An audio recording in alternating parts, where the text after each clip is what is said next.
Oke, teman-teman, karena hari ini adalah hari pertama, let me introduce myself. Izinkan saya memperkenalkan diri ya. So here I am, and my name is Priski Abimanyu Isnain. Usually my friends call me Priski, and my members in Kampung Inggris Pare usually call me Mr. P. Jadi kalau teman-teman saya biasanya manggilnya Priski, tapi kalau member-member di Kampung Inggris biasanya manggil Mr. P what is that? To make us closer like that. Jadi biar lebih deket gitu ya kesannya.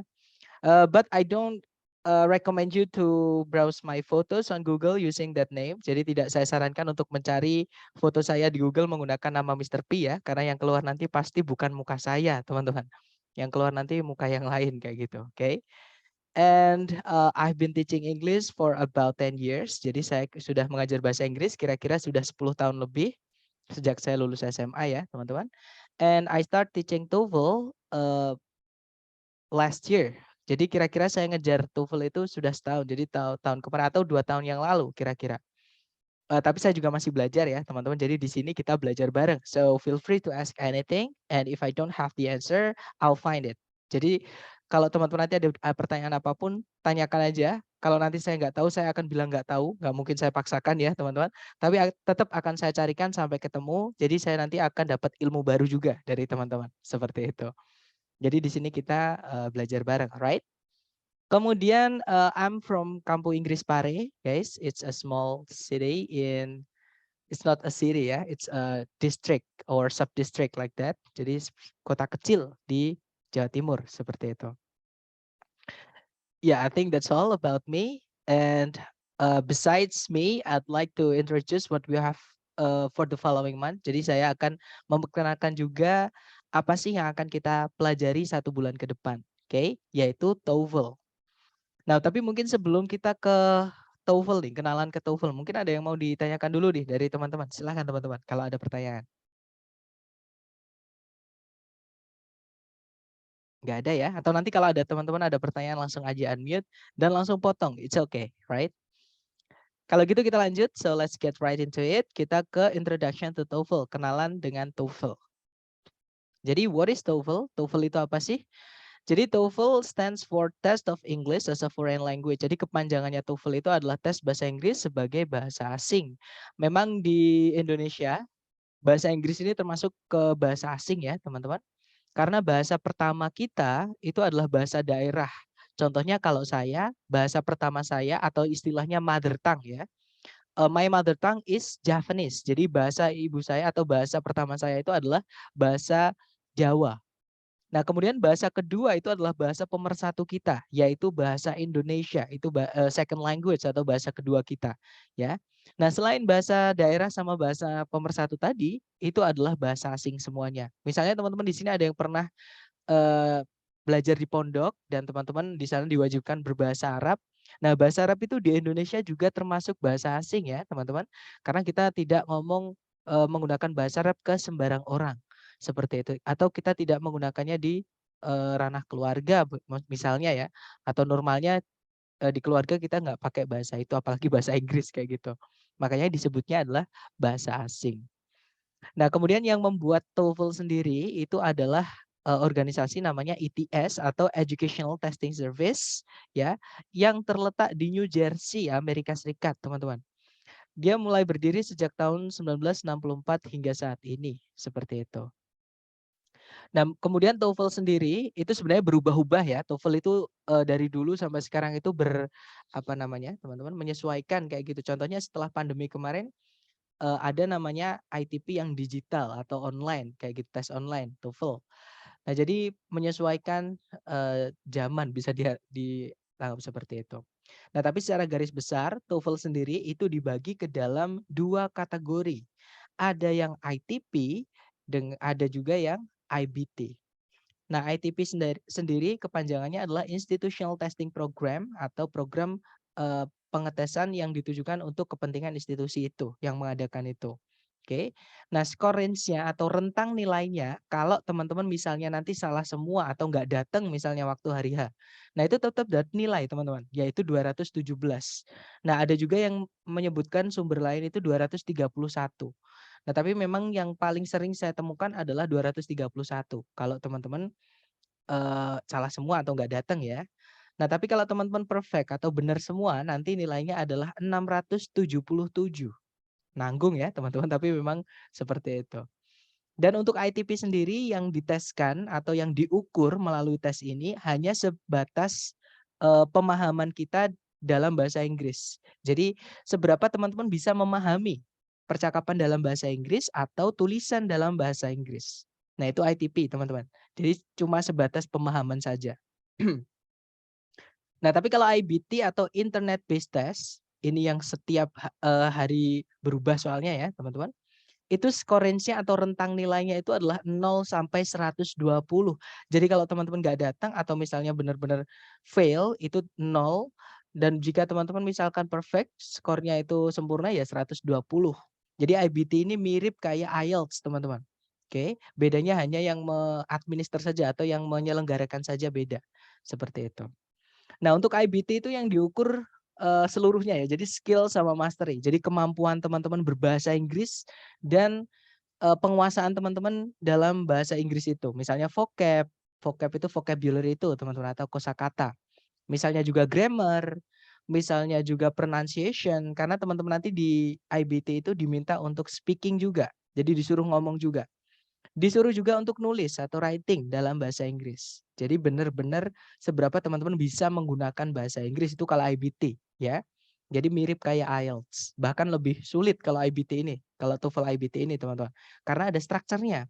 Sedangkan IELTS itu tidak ada tes strukturnya. Dan IBT yang TOEFL ini dia lebih mahal. Ya, kalau IELTS tahu saya itu daftarnya sekali tes 2.800.000, kalau IBT ini 3.000.000 200-an atau 3.600.000 seperti saya lupa. Nah, untungnya sekarang yang masih dipakai di Indonesia dan beberapa negara Asia itu yang ITP, teman-teman. Ya, yang cuma sebatas pemahaman dalam bahasa Inggris saja tadi, ya. Dan ITP ini cenderung lebih murah karena sekali tes yang resmi ITS itu sekitar 600 ribuan, nggak sampai, rata-rata 550 atau ada juga yang 580 tergantung teman-teman daftarnya di mana, seperti itu. Nah, jadi nanti kita yang akan kita pelajari nanti yang ITP ya, teman-teman. Karena yang ITP doang yang bisa diakali atau kita bisa belajar strategi mengerjakan soalnya. Seperti itu. Nah, ITP sendiri itu nanti yang diteskan itu ada 3. Yaitu ada listening, ada structure, dan reading. Nah, di listening nanti teman-teman dikasih soal jumlahnya 50. Yang dibagi ke dalam 3 bagian. Nanti kita pelajari hari ke-11, ke-12, dan ke-13 ya, teman-teman. Nah, di listening nanti teman-teman cuma punya waktu 12 detik untuk mengerjakan satu soal. Ya, memang kedengaran sedikit sekali atau cepat sekali, tapi kalau teman-teman sudah terbiasa, trust me, 12 detik nanti sisanya banyak kok, teman-teman. Kalau teman-teman terbiasa ya, memang untuk listening ini butuh pembiasaan. Kemudian yang kedua ada structure. Nah, structure ini nanti teman-teman dikasih waktu 25 menit totalnya untuk mengerjakan total soal 40 pertanyaan. Dan setelah structure, teman-teman dihadapkan dengan reading. Di reading, teman-teman dikasih waktu 55 menit untuk mengerjakan 50 pertanyaan. Seperti itu. Kemudian ke semua tes tadi ya, strategi dan latihan nanti kita akan pelajari untuk 1 bulan ke depan. Jadi karena hari Sabtu sama Minggu kita off, jadi weekends kita libur ya teman-teman. Hari Sabtu Minggu kita free, nggak ada kelas. Jadi kita masuk hanya sampai Jumat, jadi Senin sampai Jumat. Nah, bisa dibilang karena 1 bulan itu 4 minggu dan kita masuk 1 minggu itu cuma 5 hari, berarti 5 kali 4. Nah, berarti meeting kita nanti adalah 20 meeting. Seperti itu. Nah, di 20 meeting nanti kita akan fokus dulu dengan structure di hari pertama sampai hari ke-10 ya, teman-teman. Nah, di structure nanti kita akan pelajari dari yang paling penting. Hari ini nanti kita akan pelajari yang paling penting dulu dan yang paling gampang. Bisa dibilang kalau di structure itu yang paling penting itu paling gampang, teman-teman. Oke, yaitu subjek dan predikat. Kemudian kita besok akan belajar mengenai konektor atau penghubung ya, atau kelas kata conjunction. Berikutnya ada supplementary course atau kelas pendukung, yaitu kita akan memperdalam mengenai penggunaan kata kerja atau verb. Karena kata kerja itu di kalimat ada yang pasif, ada yang aktif. Nah, di sini nanti kita akan belajar membedakan verb 2 dan verb 3, teman-teman. Karena dalam bahasa Inggris itu verb 2 dan verb 3 itu wujudnya mirip, ada ed-ednya itu. Nah, nanti gimana sih cara membedakannya? Kita pelajari di hari ketiga ya. Kemudian hari keempat kita akan lanjut dengan sentensi yang ketiga yaitu inversion atau bentuk kalimat yang unik yaitu pembalikan subjek predikat menjadi predikat subjek. Nanti ya di hari keempat. Kemudian hari kelima kita akan belajar mengenai double komparatif. Ini bentuk kalimat yang unik juga. Oke. Kemudian hari keenam sentencing sudah selesai. Kita belajar mengenai penggunaan kelas kata sifat, teman-teman. Hari ketujuh kelas kata keterangan. Hari ke-8 kita akan belajar mengenai gandengan-gandengan kata. Dan hari ke-9 kita akan belajar mengenai error analisis karena nanti struktur yang bagian kedua nomor 16 sampai nomor 40 itu nanti bentuk soalnya udah beda, teman-teman. Bentuk soalnya teman-teman disuruh mencari kesalahan di dalam kalimat. Nah, nanti kita pelajari teorinya di hari ke-9 dan latihannya, ya. Dan hari ke-10 nanti terakhir untuk struktur kita akan belajar mengenai anak kalimat atau dependent clause. Seperti itu. Nah, kemudian struktur sudah selesai, kita lanjut ke listening. Nah, listening nanti hari ke-11 sampai hari ke-13, teman-teman. Di listening kita akan belajar mengenai listening bagian pertama, yaitu part A, bagian kedua atau part B, dan bagian ketiga atau part C. Nah, sampai hari ke-13. Kemudian hari ke-14 sampai hari ke-19 kita akan fokus ke reading ya. Nah, reading ini sebenarnya gampang, teman-teman, karena jawabannya pasti ada di teks. Atau jawabannya kita tinggal nyari di teks kayak gitu. Cuman cara mengerjakannya supaya kita bisa hemat waktu dan lebih akurat jawabannya, itu tekniknya kita harus mengenali jenis soalnya. Nah, untuk jenis soal-soal reading itu dikategorikan ke dalam 6 kategori, teman-teman. Yaitu main idea, details, pronoun reference, inference dan transitions, kemudian vocabulary question sama review. Nah, 6 kategori ini nanti yang harusnya kita hajar di hari ke-14 sampai hari ke-19. Nah, jangan khawatir, saya menemukan cara yang lebih gampang lagi. Jadi 6 cara ini, 6 kategori soal ini bisa kita pendekkan, teman-teman. Ada cara yang lebih gampang lagi, yaitu dari 6 ini menjadi 3. Jadi nanti teman-teman punya 3 hari, sisa 3 hari untuk lebih mempersiapkan persiapan tes. Karena hari ke-20 nanti kita lanjut ke final scoring atau tes buat teman-teman untuk mengukur ketuntasan belajar teman-teman seperti itu. Nah, kemudian rules atau sebenarnya bukan rules ya, teman-teman, hanya bagaimana sih kita di dalam kelas nanti atau kita belajarnya gimana sih nanti? Yang pertama attendance check atau daftar kehadiran atau pengecekan kehadiran. Nah, untuk pengecekan kehadiran ini hanya dilakukan di hari pertama saja. Jadi hanya hari ini saja. Untuk hari kedua dan seterusnya itu nanti manual. Saya sendiri yang akan mengeceknya melalui attendance Zoom. Jadi dari partisipannya Zoom itu nanti saya bisa screenshot ya teman-teman dan saya cocokkan seperti itu.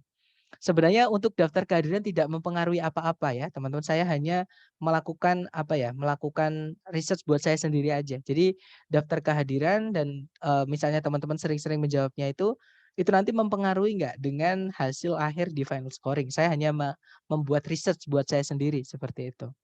Tapi ya nanti buat teman-teman juga saya harap bisa mengikuti supaya nggak rugi ya, maksudnya waktu, uang, tenaganya teman-teman biar nggak rugi. Maksudnya belajarnya biar bisa mensukseskan teman-teman untuk tes kayak gitu. Saya tahu kok teman-teman banyakkan di sini tes untuk daftar S1 atau daftar S2 atau untuk kelulusan atau bahkan untuk daftar beasiswa ya, atau syarat CPNS dan sebagainya.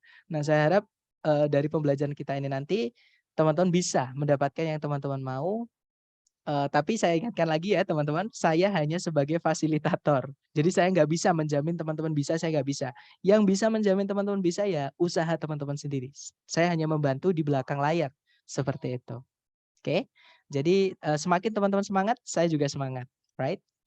Kemudian yang kedua, kalau teman-teman ada pertanyaan itu jangan ditahan, oke? Karena kalau ditahan nanti takutnya lupa. Jadi kalau ada pertanyaan teman-teman langsung raise hand saja, langsung potong saya nggak apa-apa. Oke, tapi syaratnya kalau pertanyaannya teman-teman nanti nyambung dengan materi hari tersebut, misalnya hari ini ya saya jawab hari itu juga. Tapi kalau misalnya materi teman-teman melenceng atau masih ada hubungan dengan chapter berikut-berikutnya, nah nanti saya akan bilang, saya jawab itu akan di chapter kesekian kayak gitu. Atau nanti teman-teman kalau masih penasaran nggak apa-apa, japri di luar kelas atau setelah kelas silahkan japri. Nanti saya jawab lewat japri ya. Takutnya nanti kalau semuanya ditumpahkan dalam 1 hari, teman-teman, nanti bingung. Terutama yang teman-teman belajarnya benar-benar dari nol. Takutnya di situ. Oke. Kemudian yang terakhir ini yang paling penting buat teman-teman ya, yaitu kosakata atau vocabulary. Nah, seperti yang kita tahu, bahasa Inggris itu bukan bahasa kita ya, teman-teman. Vocab-nya itu aneh-aneh kayak gitu. Apalagi di TOEFL ini yang dipakai adalah vocab-vocab akademik yang nggak setiap hari kita dengar, yang nggak biasa seperti itu, ya. Jadi kalau teman-teman ada menemukan vocab baru ketika belajar, saya minta untuk ditulis. Saya juga sama. Kalau saya dapat vocab baru pasti saya tulis, teman-teman, supaya nggak lupa, ya.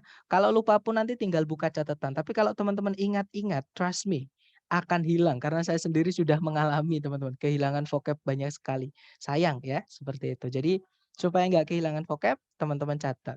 Dan ketika mencatat itu teman-teman nggak perlu menghafal, sudah hafal sendiri. Otak kita merekam sendiri. Seperti itu. Dan yang terakhir ini adalah monitoring di luar kelas. Jadi nanti teman-teman tetap saya bantu belajar di luar kelas ya. Maksudnya kalau ada jadi sebelumnya saya mau jelaskan dulu teknik mengajar saya.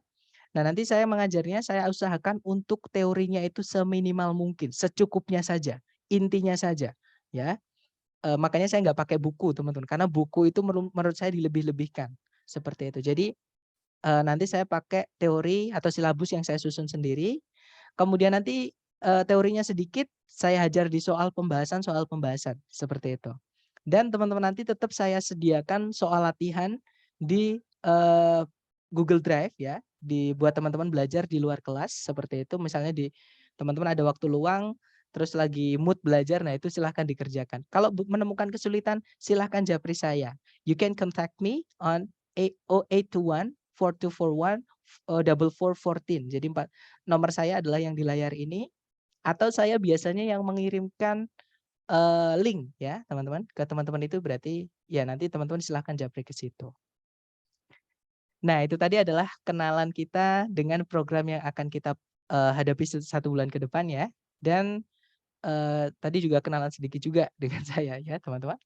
Nah, sebelum kita lanjut ke chapter 1 nih, ke materi pertama kita mengenai sentence atau kalimat. Nah, mungkin ada yang mau ditanyakan dulu, silakan teman-teman.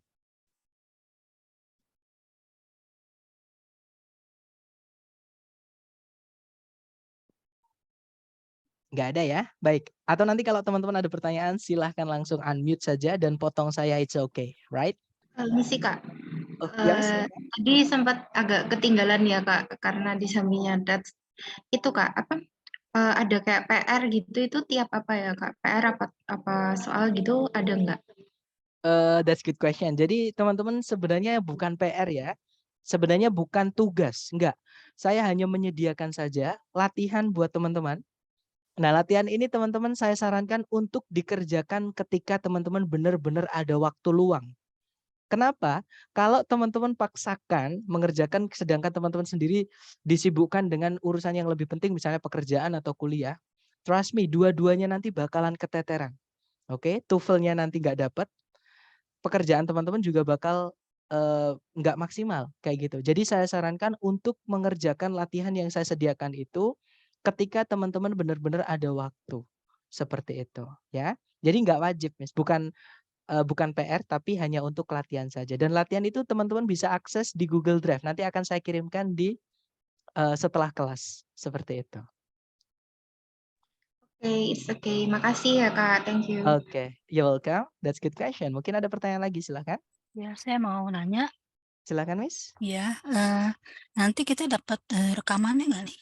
Of course, nanti teman-teman saya akan kirimkan rekaman, via YouTube ya teman-teman, karena dulu saya pakai Google Drive itu ternyata ada, batasnya, ada maksimalnya. Jadi yang periode-periode sebelumnya akhirnya terhapus. Sayang kalau mereka masih nyari mau pengen belajar. Akhirnya saya kepikiran loh YouTube itu kan platform gratis kayak gitu teman, dan nggak ada maksimalnya. Kita mau ngupload, video berapapun di sana bisa atau oke gitu. Dan nanti untuk bantu saya juga teman-teman tolong, bantu subscribe ya. Dan kalau teman-teman ada teman-teman yang pengen belajar TOEFL, penasaran dengan kelas kita, boleh tuh videonya di-share supaya biar tahu gimana sih pengajaran kita di kelas.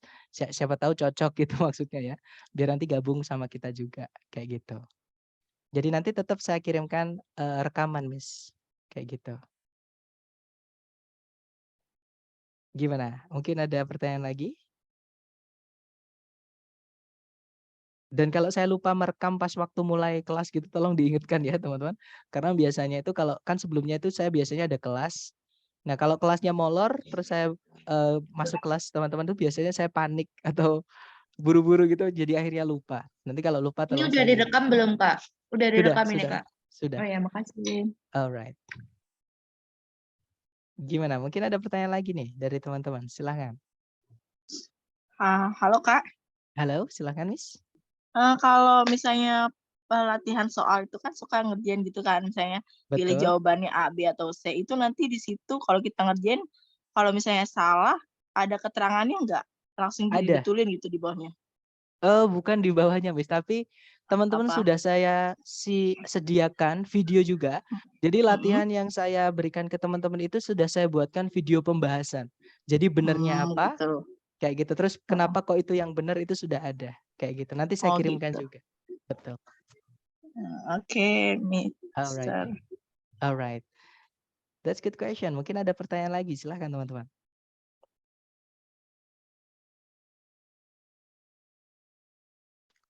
Kak, ini kan baru kali pertama ya saya di Kingdom ini. Nah, Heeh. kalau misalkan ini kan TOEFL ya, maaf ya agak berbeda tanyanya mungkin di Nggak agak apa-apa, Miss. bukan tentang TOEFL. Nah, apakah di sini tuh juga ada program kayak biar memperlancar speaking gitu? Memang kan kuncinya dari vocab ya Oke. memang Kak. Cuman kan Alright. dari speaking itu kan ya kayak kelancaran, struktur kalimat dan lain-lain gitu Kak. Betul. Nah, untuk program nanti teman-teman langsung japri ke admin ya, karena saya sendiri hanya bisa dibilang apa ya, bisa dibilang freelance kayak gitu. Di sini ini saya hanya sebagai freelance teman-teman. Jadi saya mengajar, kemudian saya dipasrai teman-teman kayak gitu, ya akhirnya saya terima kayak gitu. Karena saya sendiri juga seneng karena kalau, saya belajar terus saya dapat ilmu nggak di-share itu hilang teman-teman. Speaking pun juga saya ngerasain kalau, dulu saya di camp sekarang udah nggak di camp itu rasanya kayak, speaking saya berkurang gitu. Karena memang ilmu itu apalagi bahasa ya teman-teman perlu dipraktekkan gitu dan salah satu prakteknya saya tentang TOEFL itu, salah satunya adalah, sharing ke teman-teman seperti itu. Makanya saya tadi bilang saya juga masih belajar teman-teman. Jadi kalau ada pertanyaan apapun tanyakan aja. Kalau saya nanti nggak tahu akan saya carikan sampai ketemu, lumayan itu ilmu baru juga buat saya, kayak gitu. Oke, that's good question. Untuk PPT nanti juga saya share di ini, di Google Drive ya. Jadi di Google Drive itu ada, PPT, teman-teman bisa download PPT-nya sama teman-teman juga bisa download, latihan soalnya untuk teman-teman, memperkuat materi atau pemahaman teman-teman mengenai teori yang sudah dipelajari di kelas, seperti itu. Gimana? Mungkin ada pertanyaan lagi nih? Saya mau nanya, Pak. Silakan, Mister. Jadi kan ini sehari itu 2 kali meeting ya? Bener nggak? Betul, betul, Kalau betul. misalnya joinnya cuma sore gimana? Bisa nggak It's ya? alright, nggak apa-apa. Oh, Karena materi satu hari itu sama, teman-teman. oh Materi sama. materi malam ini sama dengan materi yang sore tadi, ya. Dan teman-teman boleh memilih entah, sore, entah malam, atau teman-teman juga boleh datang ke dua-duanya, it's okay, ya. Malah, saran saya kalau teman-teman ada waktu datang aja dua-duanya, semakin ramai semakin seru kayak gitu. Karena siapa tahu yang nggak ditanyakan di sesi sore maksud saya, itu ditanyakan di sesi malam. Jadi teman-teman lebih dapat kalau datang dua-duanya daripada salah satu. Tapi kalau bisa, ya kalau nggak bisa ya jangan dipaksakan kayak gitu. Karena masih ada rekaman juga sih, kayak gitu teman-teman. Iya, karena kan saya kelas 12 pulangnya agak sore, jadi kurang bisa gitu, Pak. Nah, itu betul, kayak gitu. Oke, Jadi makasih, Pak.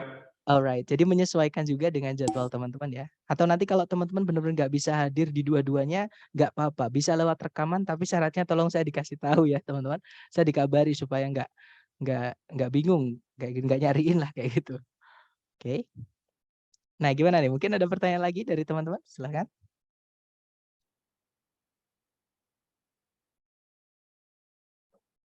Nggak ada ya?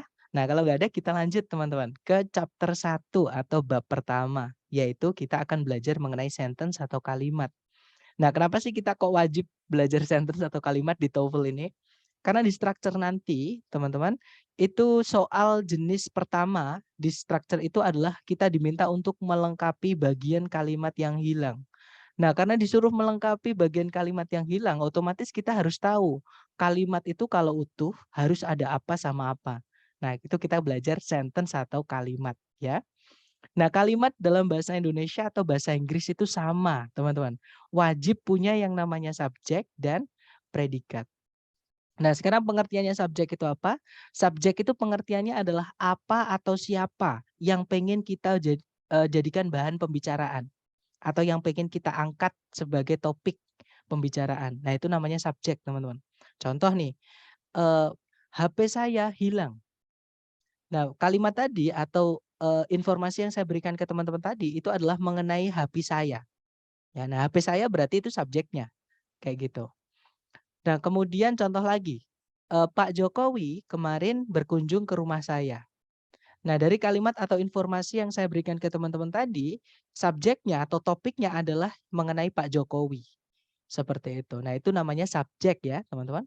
Kemudian setelah subjek harus ada predikat kalimat. Karena nggak mungkin saya hanya bilang ke teman-teman, guys, HP saya. Terus saya diem, pasti teman-teman nungguin. Kalau nggak gitu tanya, ada apa dengan HP-mu, Sir?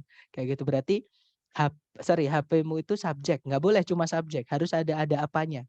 Nah, ada apa dengan si subjek? Itulah yang disebut dengan predikat. Oke. Nggak mungkin juga kita cuma predikat ya. Misalnya kita bilang hilang.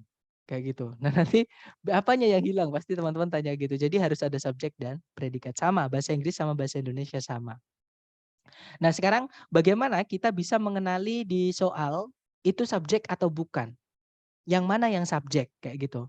Nah, subjek itu tempatnya di sebelum predikat, yang mana subjek itu dibuatnya itu dari kata benda, teman-teman. Atau istilahnya kalau dalam bahasa Inggris ya noun. Ya, itu kata benda. Nah, contohnya kata benda itu di sekitar kita banyak sekali. Pokoknya semua yang bisa dilihat, diraba, diterawang, diputar, dijilat, dicelupin, ya itu adalah kata benda, teman-teman. Contohnya tisu, contohnya laptop, contohnya meja, bahkan kita sendiri itu juga kata benda, ya. Jadi ada kata benda orang, ada kata benda yang selain orang atau benda mati, bisa dibilang seperti itu. Nah, selain kata benda, ada juga kelas kata lain yang bisa jadi subjek, yaitu kata ganti atau dalam bahasa Inggris namanya pronoun. Oke, kata ganti itu yang mengganti benda, teman-teman. Contohnya, dia laki-laki itu pakainya he. Dia perempuan itu pakainya she. Dia yang kita nggak tahu cewek cowoknya itu pakainya it. Ya, contohnya ada kucing tuh dari depan kan dia nggak pakai lipstick, nggak pakai rok, nggak pakai anting, nggak pakai gelang juga, nggak tahu dia cewek apa cowok. Nah, itu kita pakainya it. Kalau jumlahnya satu tapi ya. Nah, tapi kalau benda itu jumlahnya banyak, entah itu manusia, entah itu bukan, itu kita pakainya they, artinya mereka. Kemudian those juga bisa. Those itu artinya itu tapi banyak, ya. Ones artinya mereka juga, others artinya adalah yang lain-lain. Seperti itu kata ganti semua. Nah, itu kalau tempatnya di sebelum predikat ya sudah itu adalah subjek. Oke. Nah, selain subjek, kalimat tadi harus ada predikat. Di sini teman-teman yang membedakan bahasa Indonesia dan bahasa Inggris. Kalau dalam bahasa Indonesia, predikat itu bebas dari kata apapun bisa. Saya bisa bilang saya di sini. Saya di sini. Saya di sini bro misalnya ya. Itu dalam bahasa Indonesia bisa langsung jadi kalimat itu. Tapi dalam bahasa Inggris nggak bisa kita bilang I here. Itu nggak bisa teman-teman. Contoh lagi, saya baik-baik saja. Nah, itu dalam bahasa Indonesia bisa kita bilang saya baik-baik saja. Tapi dalam bahasa Inggris kita nggak bisa bilang I okay. Itu nggak bisa teman-teman. Ya. Nah, kenapa? Karena dalam bahasa Inggris predikat itu wajib berupa kata kerja atau istilahnya adalah verb. Ya, saya ulangi lagi. Dalam bahasa Inggris predikat itu wajib berupa kata kerja. Jadi bisa dibilang kalau dalam bahasa Inggris itu kalimat harus ada kata kerjanya sebagai predikat. Seperti itu. Nah, kata kerja itu cara mengingatnya gampang. Pokoknya dia bisa ditanyakan dengan lagi ngapain gitu. Contohnya duduk, berdiri, belajar, misalnya jungkir balik, misalnya loncat, misalnya juga terjadi, mengatasi, bangkit, mendukung, menopang, dan seterusnya. Memiliki, itu semuanya kata kerja, teman-teman. Oke, makanya untuk bilang saya di sini, itu bahasa Inggrisnya ada yang tahu? Saya di sini, bahasa Inggrisnya gimana teman-teman? Jangan I'm takut salah. here. Good. I am here. M-nya. Nice. Oh, nggak That's ada right. M-nya. Itu ada M-nya, Miss. Jadi ada M-nya. Ya itu, Tapi I hear itu. ya kalau I hear nggak bisa. Nah, untuk Ya, bilang ya. saya di sini, yang benar I adalah am here. I am here. That's right. Jadi harus ada M-nya. Padahal M di sini tuh nggak punya arti, teman-teman. I am here kan artinya saya di sini. Saya itu I, di sini itu here. Nah, kenapa harus ada M di situ? Karena dalam bahasa Inggris kalimat predikat itu wajib berupa kata kerja. Makanya dimasukkan kata kerja yang tidak punya arti, yaitu to be yang berdiri sendiri seperti ini. Oke. Contoh lagi, saya baik-baik saja. Berarti bahasa Inggrisnya gimana? I'm okay. Good. I am okay. Nice. Nah, di situ kenapa harus ada M? Karena memang dalam bahasa Inggris predikat itu wajib berupa kata kerja. Sedangkan oke atau baik-baik saja itu adalah kata sifat, teman-teman, bukan kata kerja. Ya, Kak, itu kalau kaidah. misalnya I am good bisa gak? Boleh. Jadi dalam bahasa Inggris itu untuk mengatakan satu kata atau mentranslate satu kata dalam bahasa Indonesia ke bahasa Inggris itu tidak harus kata itu, teman-teman. Kita bisa bilang I'm fine, I am okay, I am good, I am great, I'm awesome, dan seterusnya ya. Jadi untuk bilang baik-baik saja itu ada banyak caranya, kayak gitu. Nah, salah satunya adalah I am okay, seperti itu. Jadi nggak apa-apa pakai I'm good, I'm great, it's okay. Seperti itu. Nah, tapi kalau misalkan di dalam predikat itu sudah ada kata kerja, jangan ditambahkan to be lagi ya, teman-teman. Karena to be itu hanya buat syarat aja kalau predikatnya kebetulan bukan kata kerja. Tapi kalau di dalam kalimat sudah ada kata kerja, contohnya adalah aku cinta kamu. Nah, ini yang paling gampang aja ya, yang sering kita dengar. Aku cinta kamu bahasa Inggrisnya? I love you. I love you, that's right. Bukan I am love you ya teman-teman, tapi I love you. Kenapa? Karena love di sini dia adalah kata kerja, artinya mencintai. Oke, dia adalah kata kerja. Ini udah sering sekali kita dengar ya, yang paling umum kayak gitu. Makanya saya pakai contoh seperti itu. Jadi jangan bilang I am love you, tapi I love you saja. Kalau pakai am, yuk kasih in aja. I am in love with you. Nah, love-nya itu bukan kata kerja, karena ada in-nya teman-teman. Ya. Jadi in love itu love-nya kata benda, artinya cinta, bukan mencintai tapi cinta. Seperti itu. Nah, itu tadi adalah secara dasarnya sudah dapat, tapi ada pengecualian ya, teman-teman, atau teman-teman harus hati-hati. Walaupun predikat dalam bahasa Inggris itu dibuatnya dari kata kerja atau verb, nah, tidak semua bentuk kata kerja dalam bahasa Inggris itu bisa jadi predikat. Saya ulangi lagi, teman-teman. Tidak semua bentuk kata kerja di dalam bahasa Inggris itu bisa jadi predikat. Kenapa saya bilang seperti itu? Karena di kalimat nanti atau di soal structure nanti, teman-teman akan mendapati bentuk kata kerja itu macam-macam, teman-teman. Ada verb itu yaitu verb 1, kemudian ada juga verb 2, ada juga verb 3, ada juga verb SIS, ada juga verb ing, kemudian to verb 1 dan auxiliary verb. Nah, ini adalah jenis kata kerja yang teman-teman nanti akan temui di soal structure ya. Nah, bentuk kata kerja ini tidak semuanya bisa jadi predikat, teman-teman. Oke, nah terus yang mana aja yang bisa jadi predikat? Yaitu verb 1, verb 2, verb SIS, dan auxiliary verb saja. Saya ulangi lagi, kata kerja yang bisa jadi predikat itu cuma verb 1, verb 2, verb SIS, sama auxiliary verb saja. Verb 3 yang berdiri sendiri tanpa auxiliary tidak bisa jadi predikat. Verb ing yang berdiri sendiri tanpa auxiliary tidak bisa jadi predikat. To verb 1 juga bukan predikat. Seperti itu, teman-teman. Nah, ini nanti adalah materi kita hari ini. Sudah selesai secara teori. Sebelum ke contoh soal nih, mungkin ada yang mau ditanyakan dulu dari teman-teman, silakan.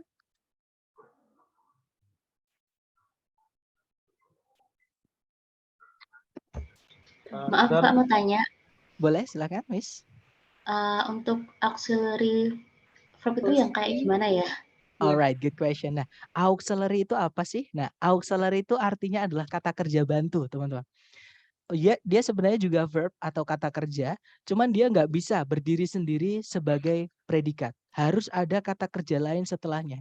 Contohnya kata will, yang artinya akan. Contohnya juga kata can, yang artinya dapat.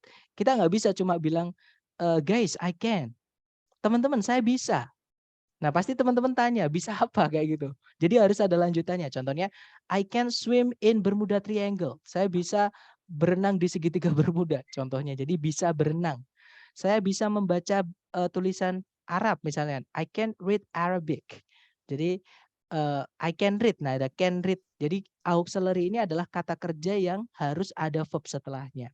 Nah, sekarang auxiliary itu yang kayak gimana sih di soal nanti?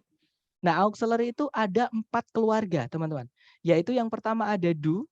Nah, keluarganya do itu dia anggotanya adalah do, kemudian does, kemudian did. Oke. Dan auxiliary do, does, did ini gandengannya adalah verb 1 ya, teman-teman. Jadi do, does, did ini gandengannya adalah verb 1 atau verb asli. Jadi nggak boleh ditambah-tambahi. Bahasa Inggrisnya saya tidak tahu, itu I don't know atau I do not know. Dia perempuan tidak tahu. She does not know. Bukan she does not knows ya. Tapi she does not know. Berarti jadi verb 1 kayak gitu. Kemarin saya tidak makan. Yesterday I did not eat. Bukan yesterday I did not eat. Oke, walaupun lampau balik ke verb 1 lagi karena sudah ada did. Jadi kalau ada do, does, did harus balik ke verb 1. Oke.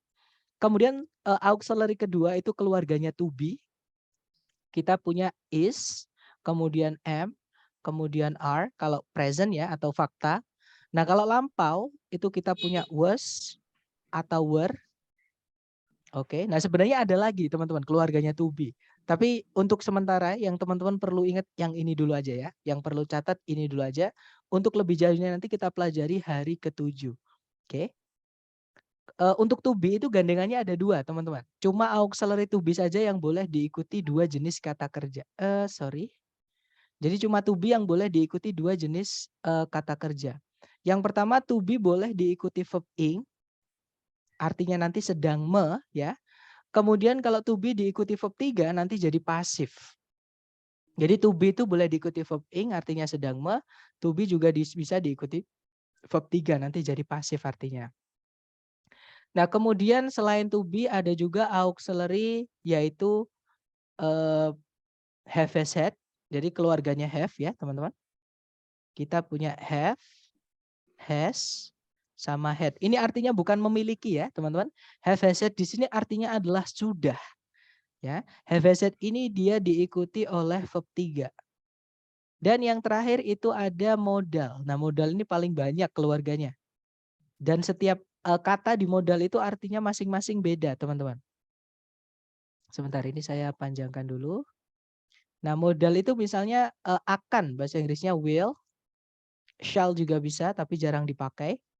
Will, shall, kemudian can, artinya dapat, boleh juga bisa, mungkin juga bisa. May, boleh juga bisa, mungkin juga bisa. Kemudian ada might, artinya mungkin. Ada juga must, artinya harus, juga bisa pasti, kayak gitu. Dan kemudian yang old itu, yaitu would, kemudian should, sama could. Nah, sebenarnya masih ada lagi, teman-teman, untuk modal ini. Tapi nanti kita pelajari lebih dalam di hari ke-7 ya. Untuk sementara yang perlu teman-teman catat yang ini dulu. Nah, untuk modal gandengannya adalah verb 1.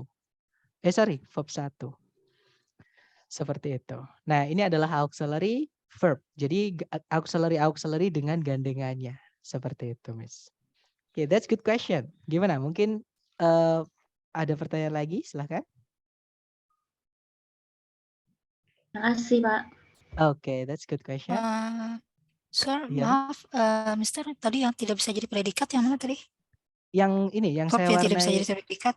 Ya, yang warnanya abu-abu ini, Miss.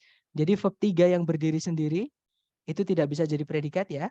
Verb ing yang berdiri sendiri tanpa auxiliary dan to verb 1 sendiri juga nggak bisa jadi predikat seperti itu. Jadi yang warnanya buram ini nggak bisa jadi predikat.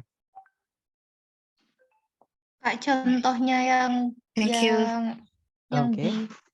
Yang B itu yang I'm good sama gimana itu Kak? Yang plus verb ing atau verb 3 itu Kak? Contoh kalimat Oh, coba satu. kalau I'm good itu beda, Miss. Sama kayak gini. Iya, ini beda. Ya, kalau I am good itu M-nya bukan auxiliary ya, teman-teman. Iya. Jadi I am good walaupun itu juga to be, Tapi itu Iya bukan, sih, sorry. iya, heeh nih. Ya. Benar-benar. Kenapa kok dia bukan Hmm. auxiliary? Karena aturan auxiliary itu setelahnya harus ada kata kerjanya. Maka M di sini Iya karena sih. setelahnya Oh nggak iya, ada iya, kata iya, kerja. benar-benar baru-barungan itu sih kata sifat. Nah, untuk contohnya yang misalnya saya sedang belajar, itu bahasa Inggrisnya adalah I am studying. Oh iya sih, That's benar. right. Nah, ini adalah auxiliary ya. Sama kayak do, teman-teman. Do itu bisa jadi auxiliary, gandengannya adalah verb 1. Contohnya adalah saya tidak tahu. I do not know. That's right. Do-nya di situ dia adalah auxiliary karena ada verb setelahnya yaitu know. Nah, tapi kalau misalnya saya bilang saya melakukan itu, I do that atau I do it. Nah, itu do-nya bukan auxiliary. Dan artinya beda, teman-teman.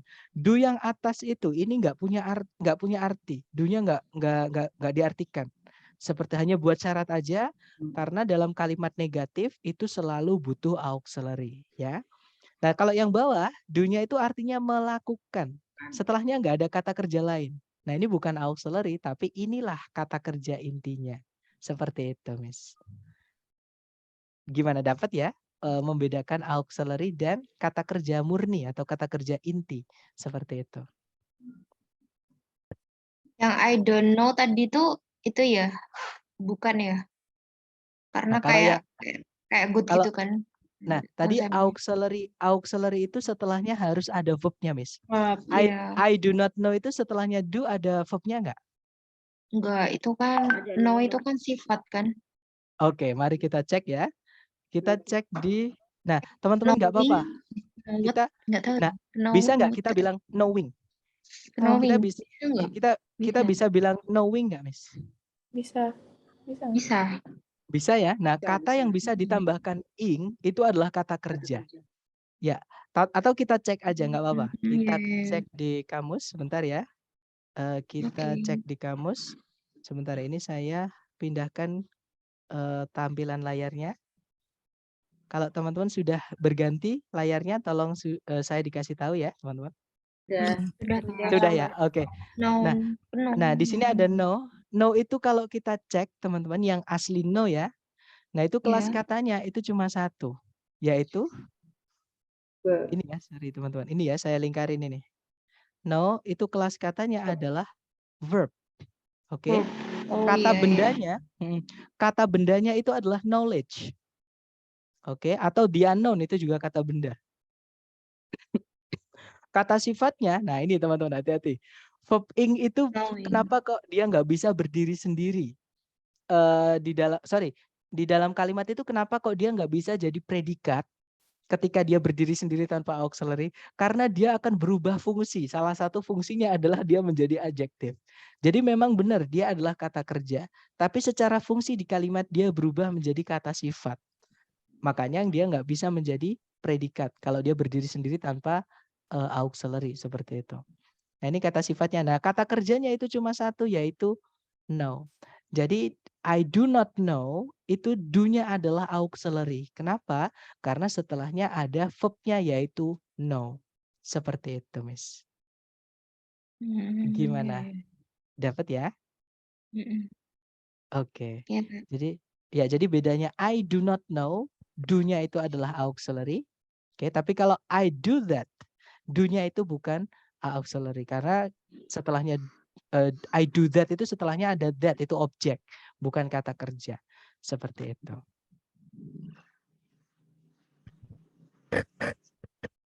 Auxiliary itu artinya adalah kata kerja bantu, Miss. Jadi kata kerja yang hanya bisa membantu kata kerja lain di dalam predikat. Seperti itu. Berarti yang benar tuh kalimat tuh I do know ya tadi. I do not know ya, atau I don't know kalau disingkat di speaking, tapi ya kalau di structure nggak boleh disingkat, teman-teman. Di writing maksud saya itu nggak boleh disingkat, dan teman-teman tidak akan pernah menemukan yang slide tadi Kak, yang ada contoh kalimatnya tadi Kak. Yang sebentar coba saya tampilkan lagi ya, ternyata nggak bisa. Yang gimana tuh? I do not know. I do not ya, karena otomatis pindah layar tadi. Ini do-nya adalah auxiliary, Miss, karena setelahnya ada verb-nya yaitu know. Seperti itu. Tapi kalau yang I do that, Jadi yang I itu subjek, yang don't Betul, know itu masuk predikat, tapi betul, konsepnya auxiliary plus verb one gitu ya. betul, that's right. Karena bentuk predikat itu ada 4, bisa verb 1 atau verb 2, atau verb SES dan auxiliary verb. Nah, yang atas ini kebetulan predikatnya berupa auxiliary verb. Seperti itu, Miss. Kalau di tengah-tengahnya disempilin keterangan di sini nggak apa-apa. Memang keterangan itu kadang tempatnya ngelawak seperti ini ya, teman-teman. Suka nyempil-nyempil seperti ini. Kayak gitu. Ya, PPT-nya nanti di-share kan ya, Kak? Ya, pasti saya share, Miss. Jadi nanti di link Google Drive yang saya share ke grup nanti atau ke teman-teman sendiri nanti, itu nanti isinya ada PPT sama latihan soal. Seperti itu, Oke, Miss. siap. Ini tuh sebenarnya tulisan yang kecil-kecil ini tuh contohnya ya. Yang ini kan saya lihat kata bantu ini ada he, she, terus dan Betul. lain-lain. Iya, betul Ini itu noun contohnya. ini ada. Kalau Iya, ini occur ya, Kak, kata kerja nih. betul. Occur artinya Iya. terjadi. Occur Mm-mm. terus overcome, Overcome. Nah, ini rise. yang sering keluar di TOEFL, teman-teman. Vocab-vocab Oh yang iya. keluar di TOEFL. Blow itu Occur apa, Kak? artinya Blow. blow itu artinya meniup atau bertiup juga bisa. Kalau meniup butuh objek, kalau bertiup tidak butuh objek. Seperti itu. Karena beberapa kata kerja memang gitu, teman-teman. Kadang butuh objek, kadang tidak. Seperti itu.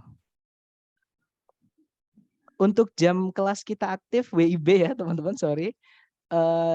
Jam 15 WIB sama jam 19 WIB. Kayak gitu. Nggak apa-apa, teman-teman, kalau baru tahu it's okay ya. Nanti kalau Kak, misalkan yang silakan, Miss. nggak apa-apa, Kak, dilanjutin dulu.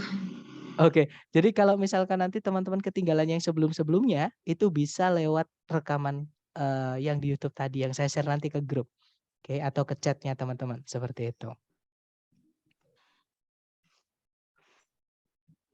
Gimana, Miss? Mungkin ada pertanyaan Izin lagi? Kak, Silahkan, Miss. contohnya Kak Siapa, Kak? yang itu Kak. Sorry, gimana, Miss? Maaf, terputus-putus. Kak mau nanya untuk Iya. predikat yang contoh yang bagian verb 1, verb 2-nya udah paham, terus yang verb isi boleh dicontohin Kak? Atau bisa ditulis aja, Miss. Ditulis di chat. Karena mohon maaf, suaranya Miss di saya terputus-putus, Miss. Kayak sepertinya koneksi. Iya. Tadi kalau verb 1 yang saya dengar gini. Verb 1 dan verb 2 sudah jelas. Verb SES gimana gitu. Saya nggak paham di verb SES-nya. Oh, contoh Iya. contoh penggunaan verb SES ya. Oke. Jadi menyatakan fakta dalam bahasa Inggris. Ini kelas saya grammar ya, teman-teman. Jadi di grammar itu sebenarnya ada namanya tenses, teman-teman. Itu bahasa Indonesia nggak punya. Jadi bahasa Indonesia itu kalau kita mau bilang makan, ya makan aja. Tapi dalam bahasa Inggris, teman-teman, makan itu bentuknya ada banyak. Makan kalau setiap hari ada makan atau makans atau eat atau eats kalau dalam bahasa Inggris ya. Kalau kemarin makannya itu pakainya ate. Kalau besok will eat kayak gitu. Jadi itu namanya tenses. Nah, kalau saya cara ngajarnya saya nggak mau nyebutin simple present, present continuous, present perfect continuous enggak. Karena itu tidak penting, teman-teman. Nama-nama itu tidak penting. Yang penting teman-teman tahu fungsinya. Fungsinya adalah yang pertama itu menyatakan fakta. Untuk menyatakan fakta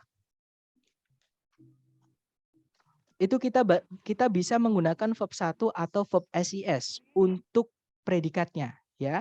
Ini kalau di positif, teman-teman. Jadi verb 1 atau verb SES. Bedanya apa? Nah, sebelum ke bedanya saya mau menjelaskan kelas kata dulu, teman-teman.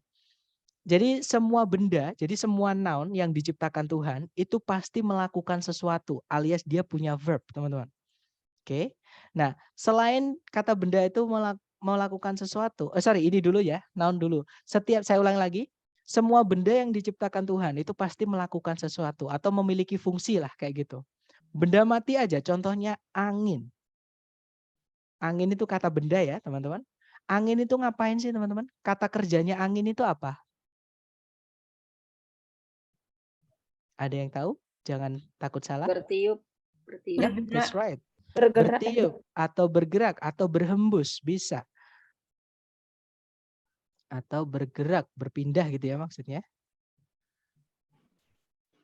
Nah, misalnya saya mau menyatakan fakta nih. Angin itu bergerak. sorry teman-teman. Angin itu bergerak atau angin itu berhembus atau bertiup gitu ya, sama aja.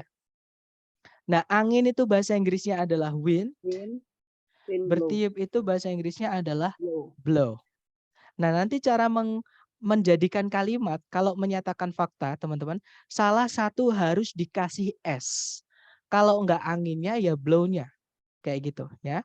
Tapi angin nggak bisa ditambahkan S karena dia nggak bisa dihitung, teman-teman. Jadi yang bisa kita tambahkan S cuma kata kerjanya saja. Jadinya seperti ini. Jadi untuk bilang angin itu bertiup, itu wind blows.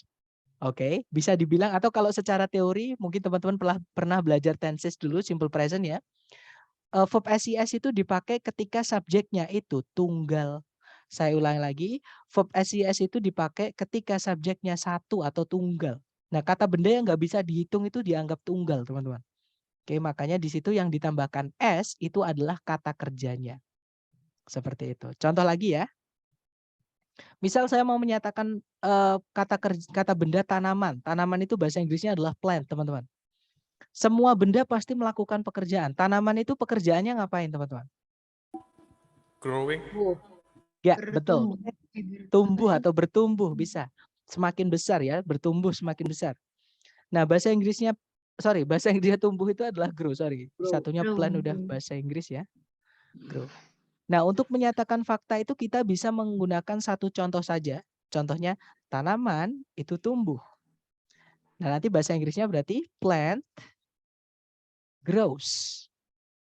Yang kita tambahkan S adalah kata kerjanya. Oke. Nah, tapi kita juga bisa menyatakan fakta itu memukul rata semuanya. Jadinya semua tanaman itu tumbuh. Bahasa Inggrisnya adalah plants Grow. Plants grow. grow. That's right. Jadi penambahan SIS itu di salah satu ya, teman-teman. Kalau di fakta, kalau enggak di subjek ya di predikat. Pasti salah satu ditambahkan S. Seperti itu. Jadi Bentar, kalau Kak, secara bedanya yang atas tuh tumbuhan bertumbuh, terus yang bawah tuh banyak tumbuhan tumbuh gitu ya.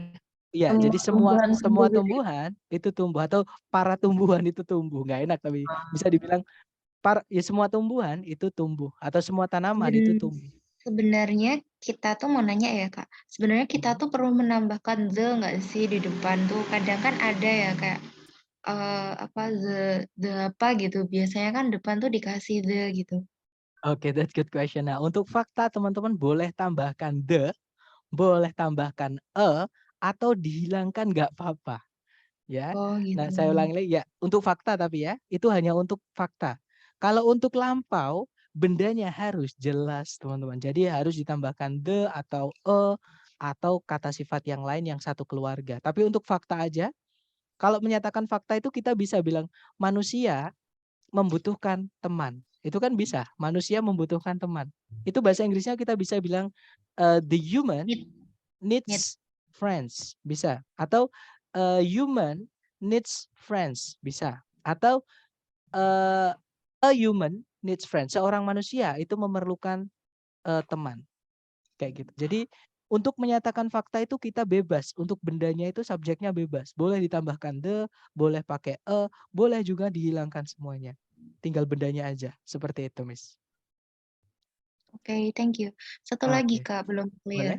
Soal yang tadi itu kan kalau diterjemahin kan kalau I don't know itu kan aku tidak tahu gitu ya. Kalau Ya. secara Indonesia misalkan kita menyebutkan aku tahu, itu yang benar itu nulis writing-nya sama speaking-nya itu I do know or I know. Biasanya kan orang tuh bilang I know you gitu kan. Kadang Betul. dengernya gitu sih Kak.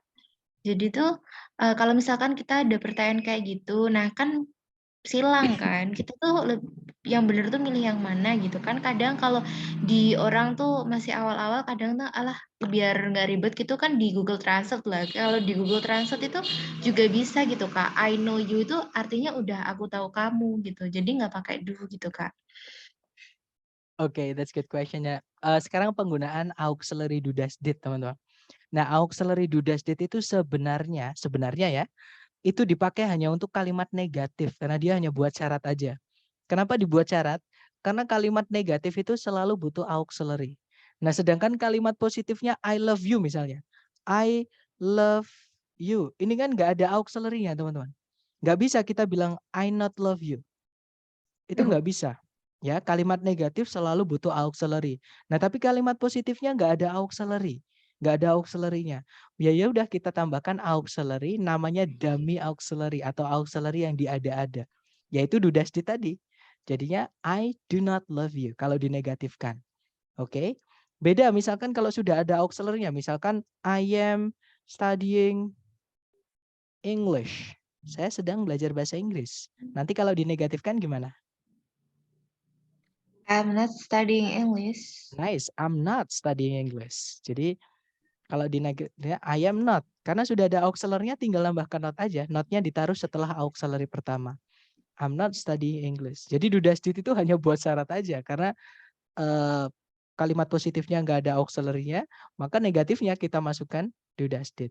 Nah, sekarang pertanyaannya, bolehkah di kalimat positif itu tetap kita masukkan do dash did? Jawabannya boleh, Miss. Do dash did-nya nanti dia memiliki arti penekanan, yaitu sungguh-sungguh. Sama kayak really. Jadi, I love you, saya mencintaimu. I do love you, saya benar-benar mencintaimu. Kayak menekankan gitu. Aku tuh benar-benar melakukan mencintaimu kayak gitu kalau diartikan. Tapi nggak enak kalau diartikan kata per kata. Jadi bisa dibilang itu kalau diartikan saya benar-benar mencintai. Jadi do dash did itu bisa diartikan really juga kalau di kalimat positif. Jadi I know you boleh, I do know you itu juga boleh. Nanti artinya aku memang tahu kamu kayak gitu. I do know you, aku benar-benar tahu kamu kok kayak gitu kalau diartikan.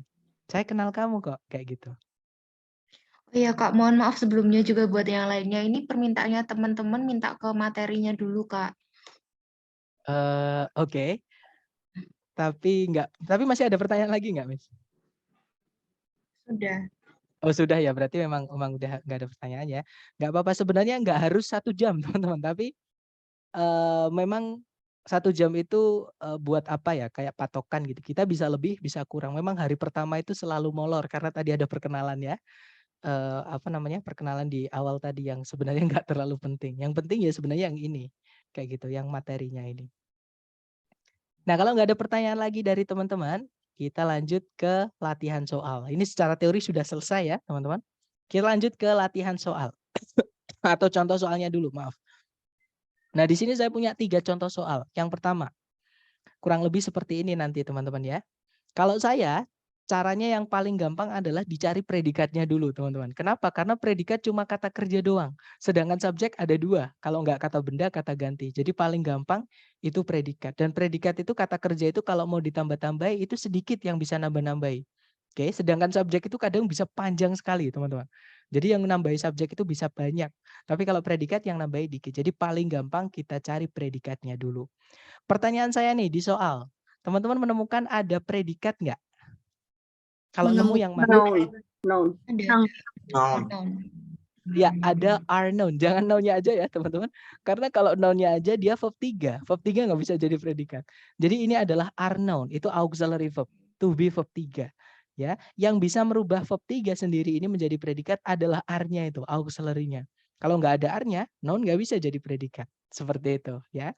Nah, yang penting di sini kita punya predikat. Ada subjeknya nggak? Kalau ada yang mana? Subjeknya ya hewannya Nggak ada. itu. Subjeknya nggak ada ya? Titik-titik ya? Hewannya itu. Okay. Ya, that's right.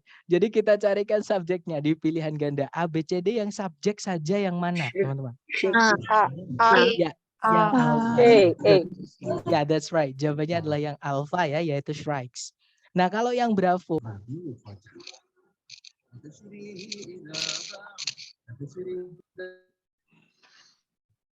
Halo, cek. Teman-teman, apakah suara saya bisa terdengar? Oke, bisa. Mohon maaf teman-teman, tadi sepertinya ada gangguan koneksi sedikit. Nah, saya ulangi lagi ya. Tadi kita sudah punya predikat are noun, tapi kita belum punya subjek di situ. Jadi kita cari subjek, subjeknya adalah yang alpha tadi ya. Kalau yang Bravo memang benar di situ ada subjek yaitu the Shrikes, tapi ada conjunction that. Kita nggak butuh conjunction kalau subjek predikat di kalimat itu cuma ada 1. Nah, kenapa? Karena nanti kalau kita masukkan conjunction sedangkan subjek predikat cuma 1, informasinya nggak selesai, teman-teman. Contoh ya, yang Bravo saya masukkan ke titik-titik, terus kita artikan. bahwa burung strike diketahui akan menancapkan mangsa mereka di duri-duri pohon. Nah, nggak selesai, right? Misalnya that-nya saya ganti because aja yang paling jelas ya. Because itu artinya karena, dia juga conjunction, teman-teman. Konjungsi, kata hubung.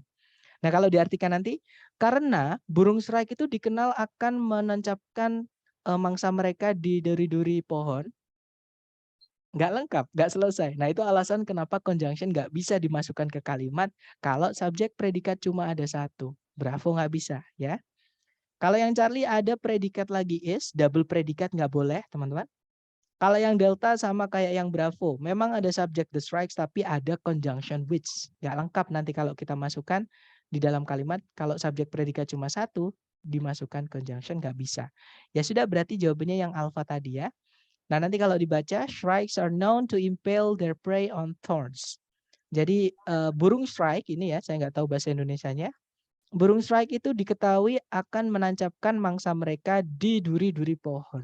Seperti itu. Oke, nice. Kita lanjut lagi.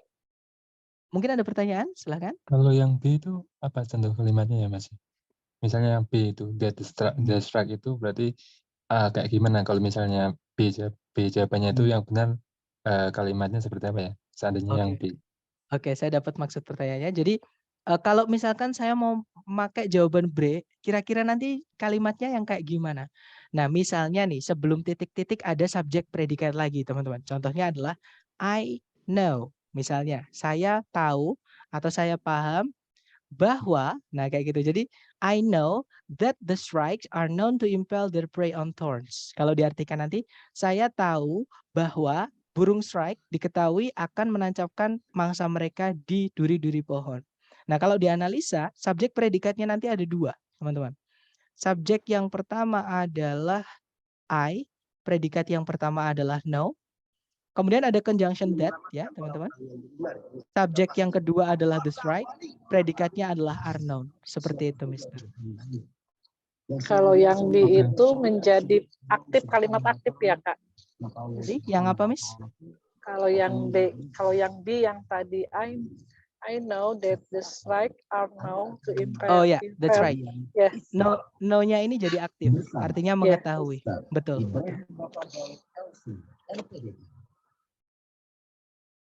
Gimana? Mungkin ada pertanyaan lagi? Dapat ya? Oke, kalau gitu kita lanjut ke contoh soal kedua, teman-teman. Caranya sama, cari predikat dulu di soal. Pertanyaan saya ke teman-teman, di soal ada predikat nggak, teman-teman? Kalau ada, yang mana? Predikat. Ada. Sorry, yang mana? Belum ada. Itu jawabannya.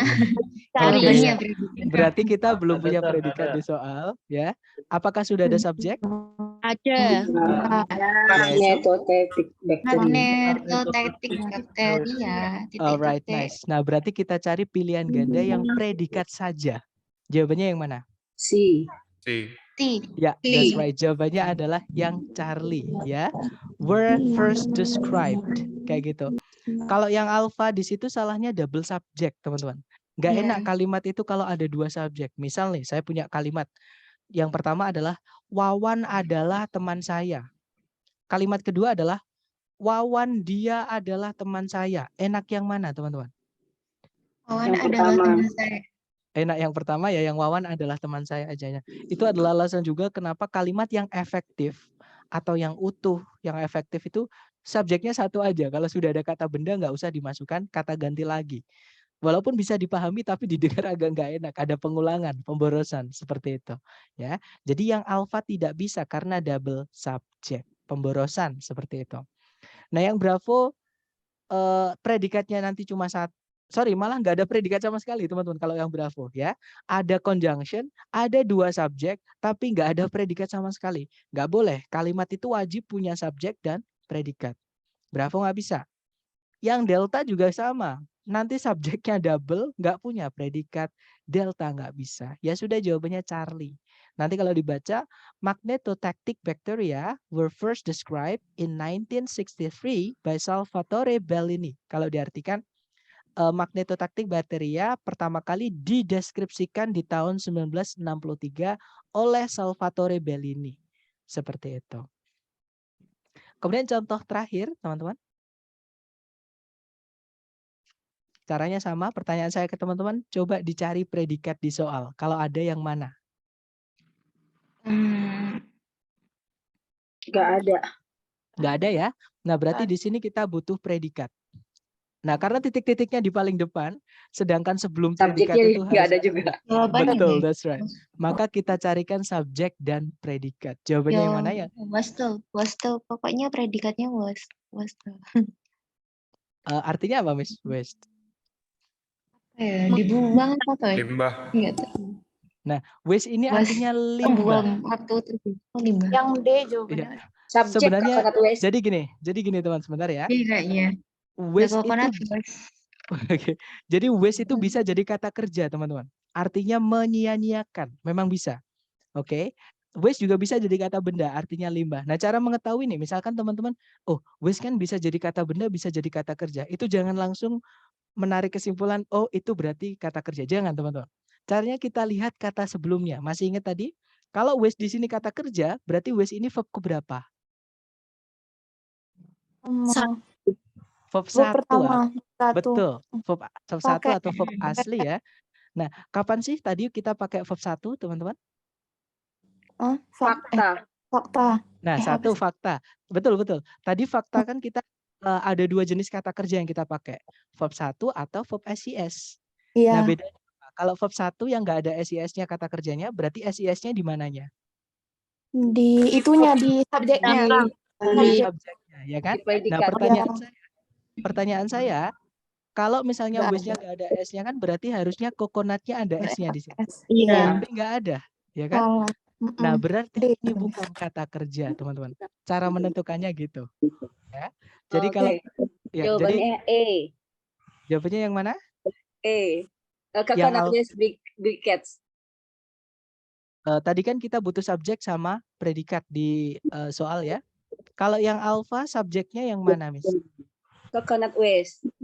Oke, kata kerjanya? Briquettes. Briquettes itu artinya apa, Miss?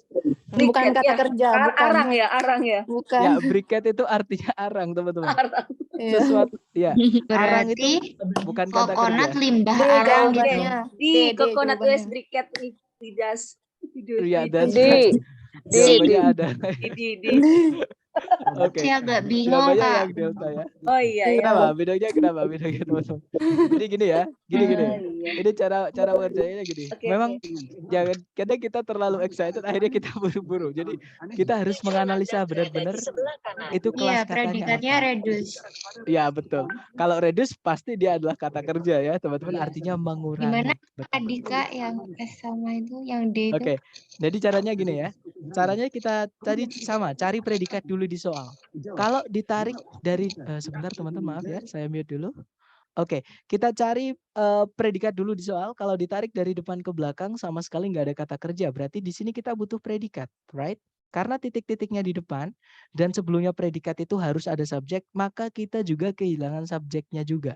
Jadi cari ABCD yang subjek dan predikat. Yang alfa, coconut waste briquettes itu satu kesatuan teman-teman ya. Artinya adalah arang limbah kelapa. Jadi ini loh, item-item ini namanya memang agak panjang dia. Coconut waste briquettes. Jadi briquettes limbah kelapa seperti itu. Jadi ini subjek aja, tapi nggak ada predikatnya. Alfa nggak bisa teman-teman. Oke, kalau yang Bravo ada subjek the coconut waste briquettes. Ada conjunction that. Kita nggak butuh conjunction kalau kalimatnya hanya ada satu subjek saja, nggak ada predikatnya malahan. Salah ya. Bravo nggak bisa. Kalau yang Charlie ada subjek coconut waste briquettes, ada predikat reduce tapi ada conjunction that. Kita nggak butuh conjunction kalau subjek predikat itu hanya satu. Artinya Charlie juga nggak bisa teman-teman. Nah berarti jawabannya yang delta. Di situ subjeknya adalah coconut waste briquettes, predikatnya adalah reduce. Seperti itu. Nah nanti kalau dibaca, coconut waste briquettes reduce deforestation across the globe. Kalau diartikan, arang limbah kelapa mengurangi penggundulan hutan di seluruh dunia. Seperti itu. Gimana teman-teman? Sudah mendapatkan pencerahan atau mungkin ada Deforestation itu pertanyaan? objek jadi Masih apa? bingung, Thank you, Pak. Mister. Oke. Mencerahkan banget. Gimana? Kalau yang bingung, bingungnya di mana teman-teman? Deforestation itu Namanya yang objek. penggunaan Deforestation object, betul. Jadi deforestation di sini kan kata benda ya, tempatnya setelah predikat, berarti fungsinya dia sebagai objek, Mister. Bisa jelasin tentang conjunction tadi terlalu cepat menurut saya. Oke. Kalau Nah, conjunction tuh dipakai kalau di kalimat apa sama apa gitu tadi. Oke, jadi conjunction itu sebenarnya materi kita hari kedua, teman-teman, besok ya. Tapi tadi terlanjur saya sebutkan. Jadi gini, kita nggak bisa memasukkan conjunction di dalam kalimat kalau subjek predikatnya itu cuma ada satu, teman-teman. Oke, nah kalau ada pertanyaan, Dokter berarti kalau predikatnya lebih dari satu boleh? Boleh, teman-teman. Malah harus ada conjunctionnya, ya. Jadi conjunction kita pelajari besok, oke, teman-teman. Intinya adalah, ya, intinya adalah subjek predikat itu kalau cuma satu kita nggak butuh conjunction di kalimat, karena nanti nggak lengkap kalimatnya kalau diartikan seperti itu. Gimana? Mungkin ada pertanyaan lagi, teman-teman? That's enough, Mister. Enough ya. Alright. Yeah. Nah, mari kita praktekkan teori yang agak lucu ini ya, teman-teman, ke latihan soal buat teman-teman. Nah, untuk latihan soal ini teman-teman kerjakan aja sebisanya, salah nggak apa-apa. Jawabannya beda sama yang lain nggak apa-apa. Intinya sepemahaman teman-teman. Karena fungsi latihan ini untuk mengkonfirmasi teman-teman bingungnya di mana, kayak gitu ya. Oke, dicoba dulu. Di sini ada satu soal, waktunya 30 detik, dimulai dari sekarang, silahkan.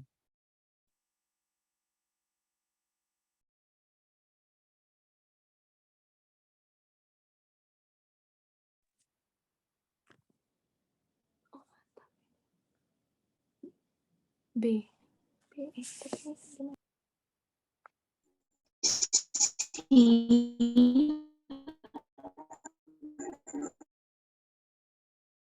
Jawabannya dikirim di chat ya, teman-teman. Oke, 30 detik sudah habis. Silahkan jawabannya teman-teman dikirim di chat dulu, jangan takut benar ya. Baik, ada jawaban Charlie, antara Alpha sama Charlie juga ada. Oke, Charlie.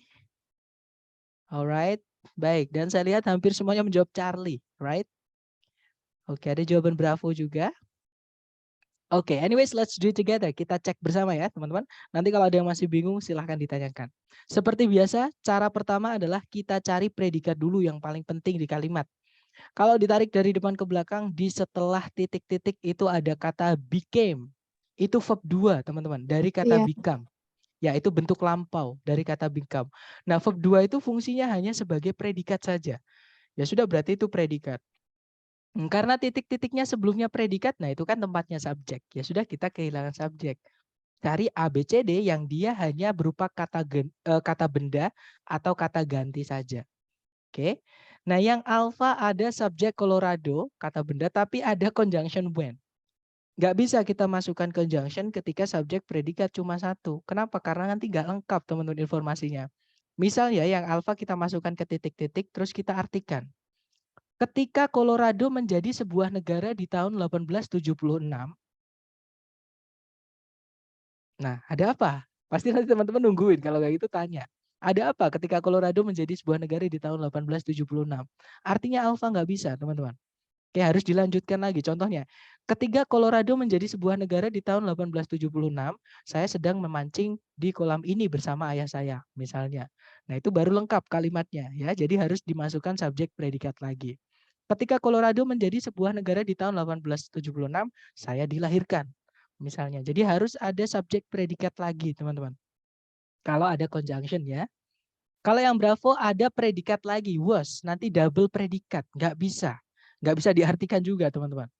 Kalau yang Charlie ada subjek Colorado, kemungkinan Charlie bisa ya, karena kita memang tadi butuhnya hanya subjek saja. Kalau yang Delta nggak bisa, karena ada conjunction which. Nanti kalau diartikan, Colorado yang menjadi sebuah negara di tahun 1876. Nah, ada apa? Dengan Colorado yang menjadi negara di tahun 1876 kan nggak lengkap. Kayak gitu. Berarti Delta nggak bisa. Oke, jawabannya adalah yang Charlie, teman-teman. Colorado became a state in 1876. Colorado itu menjadi sebuah negara bagian di tahun 1876. Seperti itu. Oke. Nah, gimana? Mungkin ada pertanyaan, mungkin ada yang bingung. Yang bingung di mana? Teman-teman tanyakan ya. Kak, maaf saya telat masuk kelas. Saya mau Iya. tanya, Became kok bisa jadi predikat ya? Tapi saya jawabnya C sih, Colorado, karena yang paling pas. Jadi kalau ditanya kenapa became menjadi predikat, atau saya coba lempar ke yang lain dulu. Kenapa became ini fungsinya menjadi predikat, teman-teman? Ada yang tahu? Jangan takut salah. Become dari kata kerja. Became is Kata verb. kerja become. Ya, karena dia adalah verb satu, tapi tidak semua verb bisa jadi predikat, teman-teman. Nah, Iya. tapi kenapa verb became ini menjadi predikat? Became ini verb keberapa? Verb to. Verb 2, that's right. Kalau teman-teman menemukan verb 2 di dalam kalimat, fix fungsinya hanya bisa menjadi predikat. Oh, Ya. iya. Nah, selain verb 2 ada juga verb 1. Kemudian ada juga verb SES. Iya. Kemudian ada juga auxiliary sama. Nah, Plus kalau teman-teman menemukan 3 ini, verb 2, verb 1 atau verb SES dan auxiliary verb di dalam soal ataupun di jawaban itu predikat, teman-teman. Seperti itu. siap. Oke, dapat ya. Atau nanti gini, kalau teman-teman ketinggalan misalnya, jangan khawatir untuk materi yang sudah-sudah itu nanti bisa teman-teman ikuti dari rekaman rekaman kelas yang share ini ya, rekaman meeting Zoom ini nanti saya kirimkan di YouTube. Jadi teman-teman tetap bisa mengikuti pembelajaran walaupun ketinggalan seperti itu. Oke. Memang gak enak teman-teman ya karena sistemnya webinar, jamnya harus menyesuaikan yang sudah disepakati bareng-bareng gitu. Jadi kalau kita telat ya ketinggalan kayak gitu. Dan saya nggak mungkin ngulang ya teman-teman, karena nanti kasihan yang lain kayak gitu. Jadi untuk teman-teman yang ketinggalan materi, silahkan nanti ikuti lewat YouTube kayak gitu. Yang ketinggalan tadi. Tapi untuk sisanya nggak apa-apa, ikuti aja dulu, oke? Sambil Pak. kita senang. Silahkan, Mister. Pak, izin nanya, kalau seumpamanya di jawaban itu ada Colorado with became, jadinya gimana, Kak? Oke. Kalimatnya benar atau salah kalau kayak gitu? Bisa salah ya. Walaupun auxiliary verb, teman-teman. Tapi auxiliary was di situ nggak bisa gandeng sama verb 2. Jadi auxiliary itu ada ketentuannya, ada gandengannya masing-masing. Oke. Jadi was itu gandengannya harus verb ing atau verb 3. Kayak gitu. Jadi kalau ada di pilihan ada Colorado was, jangan dipilih. Karena nanti double predikatnya. Was itu berdiri sendiri, became juga berdiri sendiri. Mereka nggak mungkin ketemuan. Karena mereka bukan gandengannya seperti itu, teman-teman. Dapat ya, Mister ya? Oke, makasih. Alright. Jadi auxiliary itu punya gandengan masing-masing. Kalau pada pilihan Colorado was itu bukan auxiliary, teman-teman. Itu verb yang berdiri sendiri. Kayak gitu. Nanti jadi double predikatnya. Dan verb 2 itu nggak boleh. Gandeng auxiliary nggak boleh, teman-teman. Ada 2 jenis kata kerja yang tidak mungkin gandeng sama auxiliary. Yaitu yang pertama verb 2, yang kedua verb SES. Jadi verb 2 dan verb SES itu adalah verb tunggal, yang mana dia hanya bisa berdiri sendiri tanpa auxiliary. Seperti itu. Gimana? Mungkin ada pertanyaan lagi? Silakan. Nggak ada ya? Kalau nggak ada kita lanjut ke soal nomor 2. Jangan takut benar, dicoba lagi ya. Waktunya 30 detik dimulai dari sekarang. Silakan.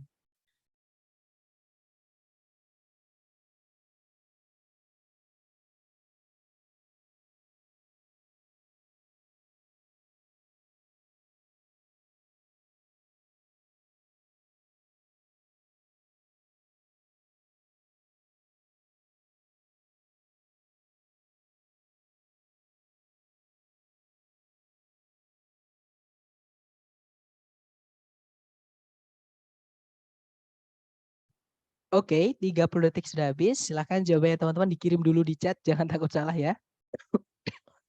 Baik, ada jawaban delta, dan saya lihat semuanya teman-teman menjawab delta. Mari kita cek bersama. Seperti biasa, target pencarian pertama kita adalah predikat di soal, ya. Kalau ditarik dari depan ke belakang, cari kata kerja sebagai predikat. Di situ kita nggak punya kata kerja sebagai predikat. Artinya kita butuh predikat. Nah, karena titik-titiknya di paling depan, maka kita juga kehilangan subjek. Betul. Cari ABCD yang subjek dan predikat. Nah, yang alpha itu verb ing berdiri sendiri, dia subjek, teman-teman. Ada the-nya apalagi di situ ya, itu kata benda. Tapi nggak ada predikat, nggak bisa. Jawabannya adalah yang delta, that's right. Itu ada subject sculptures, predikatnya adalah shape. Right, jawabannya delta ya. Kalau yang Charlie nggak bisa, teman-teman, karena to verb 1 itu nggak bisa jadi subjek, nggak bisa juga jadi predikat. Kalau yang Bravo, sculpting the shapes itu gerund. Dia fungsinya adalah sebagai verb subjek. Jadi verb ing yang berdiri sendiri tanpa auxiliary itu salah satu fungsinya juga dia bisa menjadi kata benda. Namanya gerund itu ya. Nah, tapi dia tidak punya predikat. Tadi di soal kita butuhnya subjek sama predikat. Berarti Bravo nggak bisa. Jawabannya delta. Nanti kalau diartikan para pematung atau para pemahat itu membentuk gambar-gambar dari tanah liat, batu, dan logam. Seperti itu. Oke, kita lanjut lagi ke number 3. Dicoba dulu 30 detik dimulai dari sekarang. Silahkan teman-teman.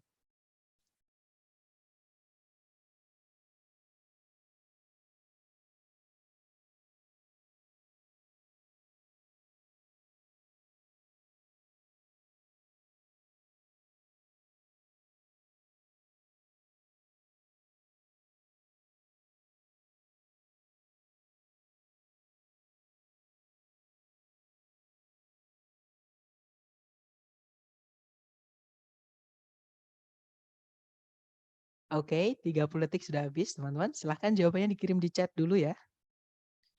Baik, ada jawaban alfa, dan saya lihat semuanya menjawab alfa. Kita cek bersama kalau gitu ya. Oke, sepertinya ada yang, oh enggak, itu jawaban yang tadi ya kayaknya ya.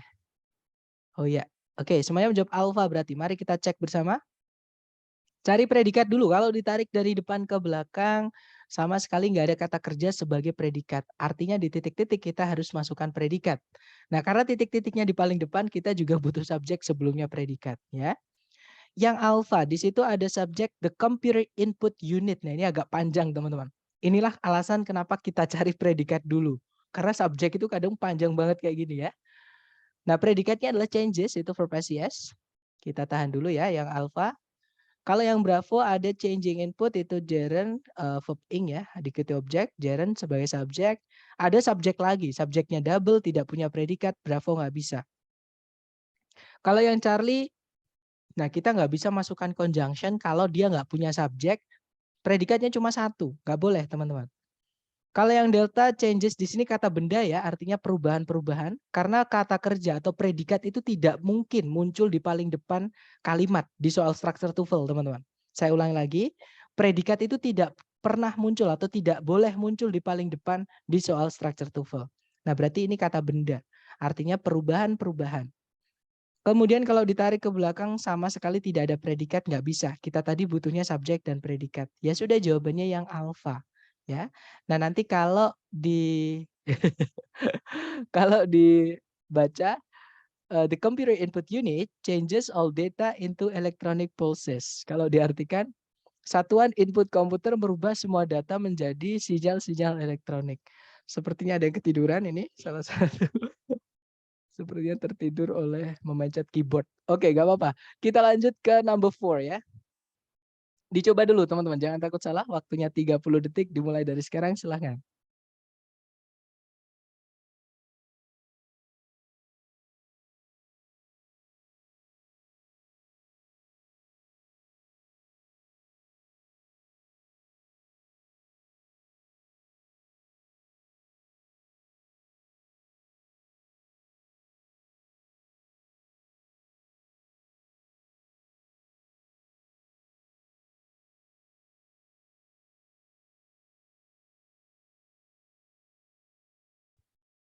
Oke, 30 detik sudah habis dan saya lihat semuanya teman-teman menjawab alfa.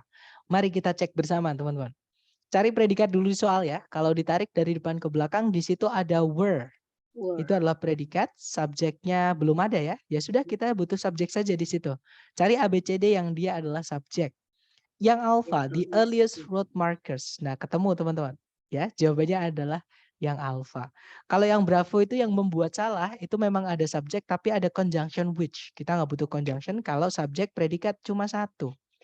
Kalau yang Charlie di situ ada subjek road markers tapi predikatnya double nanti ya. Jadi pemborosan predikat nggak bisa. Kalau yang Delta ada subjek di earliest road markers tapi ada conjunction until. Kita nggak butuh conjunction kalau subjek predikat cuma satu. Nah, jawabannya alpha nanti kalau diartikan marka jalan atau penanda jalan pertama kali itu batu-batu yang ditumpuk sejajar atau secara interval kayak gitu. Jadi ada jeda-jedanya kayak gitu. Oke, kita lanjut lagi ke number 5. Dicoba dulu. You have 30 seconds from now. Silahkan teman-teman.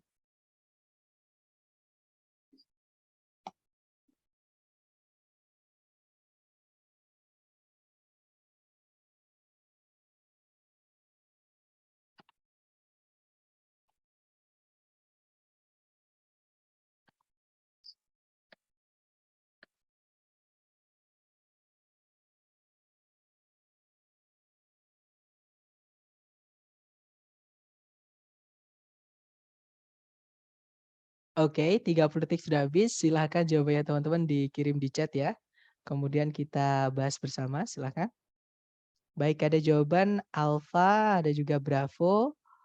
Baik, antara alpha atau bravo. Baik, kita cek ya bersama teman-teman. Seperti biasa cari predikat dulu. Di situ ada is noun, itu predikatnya. Hati-hati dengan kata tisus teman-teman. Memang dia kata benda artinya jaringan ya. Tapi kata benda itu kalau sebelumnya ada of atau keluarganya of namanya preposisi. Ya, kelas kata yang fungsinya adalah merubah kata benda setelahnya menjadi keterangan. Saya ulangi lagi. Of itu nama kelas katanya adalah preposisi. Teman-temannya in, teman-temannya for, teman-temannya with, teman-temannya us. Di situ juga ada us itu preposisi juga ya. Nah, preposisi itu fungsinya adalah merubah kata benda setelahnya atau mencaplok kata benda setelahnya menjadi keterangan. Oke. Contohnya gini, misal saya punya kata benda gelas misalnya, teman-teman. Gelas itu kata benda ya, karena bisa dilihat, diraba, diterawang, diputar, dijilat, dicelupin. Nah, tapi kalau kalimatnya berbunyi seperti ini. Saya menaruh koin itu ke dalam gelas atau di dalam gelas. Nah, itu nanti gelasnya akan berubah menjadi keterangan tempat. Karena sudah ada kata di dalam tadi. Jadi saya itu subjeknya, menaruh itu predikatnya, objeknya adalah koin, di dalam gelas itu adalah keterangan tempat. Oke. Jadi saya ulangi lagi, kalau ada preposisi diikuti kata benda, dia akan berubah menjadi keterangan. Ya teman-teman. Nah, keterangan nggak bisa jadi subjek. Otomatis kita di sini butuh subjek. Cari ABCD yang bisa jadi subjek. Seperti itu. Yang alpha, di situ ada verb ing, teman-teman. Nah, yang saya bilang tadi, verb ing itu bisa berubah fungsi menjadi kata benda, namanya gerund tadi ya. Jadi verb ing itu bisa berubah menjadi kata benda, namanya gerund tadi. Nah, salah satu kata benda fungsinya sebagai subjek. Jadi sebenarnya yang alpha ini bisa jadi subjek, teman-teman. Nah, masalahnya kenapa saya bilang sebenarnya? Nah, jadi gini, kata kerja itu kalau mau dirubah jadi kata benda, dia harus mengikuti aturan penggunaan kata dasarnya atau verb satunya. Nah, kalau verb satunya butuh objek, maka setelahnya harus dikasih objek. Karena nggak mungkin saya hanya bilang seperti ini. Bersama adalah hal yang terindah di hidupku. Misalnya ya teman-teman. Nggak enak didengar. Bandingkan ketika saya kasih objek. Bersama kamu atau bersama dengan dirimu merupakan waktu-waktu terindah di hidupku. Misalnya contohnya seperti itu lebih enak. Karena bersama itu butuh objek, teman-teman. Kayak gitu ya. Makanya kata kerja yang butuh objek setelahnya harus dikasih objek. Nah, salah satunya kata kerja yang butuh objek itu adalah study. Nah, di situ sudah ada kata sifatnya yaitu scientific. Tapi kenapa nggak dilanjut? Nggak ada kata bendanya di situ. Ya, berarti studying ini nggak bisa jadi subjek karena nanti nggak lengkap kalau diartikan nggak bisa, teman-teman.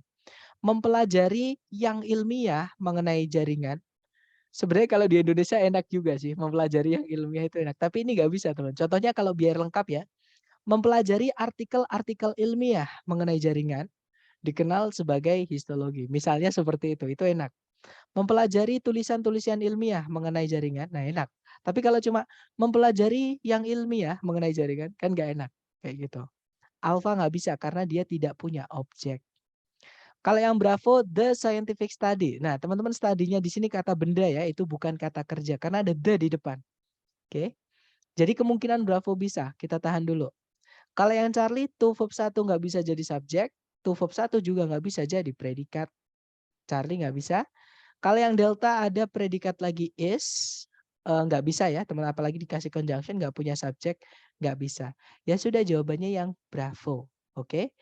Nah, nanti kalau dibaca, the scientific study of tissues is known as histology. Kalau diartikan, penelitian ilmiah mengenai jaringan dikenal sebagai histologi. Seperti itu, teman-teman. Kita lanjut ya ke nomor 6. Sebentar, sepertinya. Kak, kenapa is noun nggak are noun? Karena subjeknya tunggal, yaitu the scientific study. Penelitian ilmiah, kan cuma satu. Ya, kalau satu pakainya is, tapi kalau the scientific studies of tissues are known. Karena study subjeknya bukan tissues, teman-teman. Yang saya bilang tadi, tissues itu kemakan sama preposisi of. Ini menjadi keterangan. Oke, keterangan tidak bisa jadi subjek. Yang menentukan bentuk predikat itu adalah subjeknya, bukan keterangan. Seperti itu. Oke, jadi subjeknya adalah study itu, artinya penelitian. Seperti itu. Ya, gerund itu kalau dia verb satunya butuh objek atau noun setelahnya, maka harus dikasih objek, teman-teman. Karena nggak mungkin cuma gini, kita bilang menemui adalah hal terindah di hidupku. Misalnya seperti, kan gak enak. Menemui siapa kayak gitu. Pasti ada bertanya, menemui siapa? Jadi harus dilengkapi. Misalnya, menemui Mr. P adalah hal terindah di hidupku. Nah, jadi harus ada objeknya. Kalau kata kerja dibuat jadi gerund, harus dikasih objek. Seperti itu. Maaf, saya mendadak gagal fokus. Gerund itu yang kayak gimana ya? Nah, jadi gerund saya ulangi lagi ya, teman-teman. Gerund itu adalah kata kerja yang dirubah menjadi kata benda. Ya, contohnya misalnya dalam bahasa Indonesia nih. Membaca novel dapat membuat atau membaca novel membuat saya senang, misalnya teman-teman. Membaca novel membuat saya senang. Nah, bahasa Inggrisnya, nah itu kan membaca kan sebenarnya dia kata kerja. Tapi di sini fungsinya dia sebagai subjek. Maka kata kerja itu harus kita rubah menjadi kata benda. Caranya gimana? Kita ingkan, teman-teman. Kita rubah menjadi verb ing.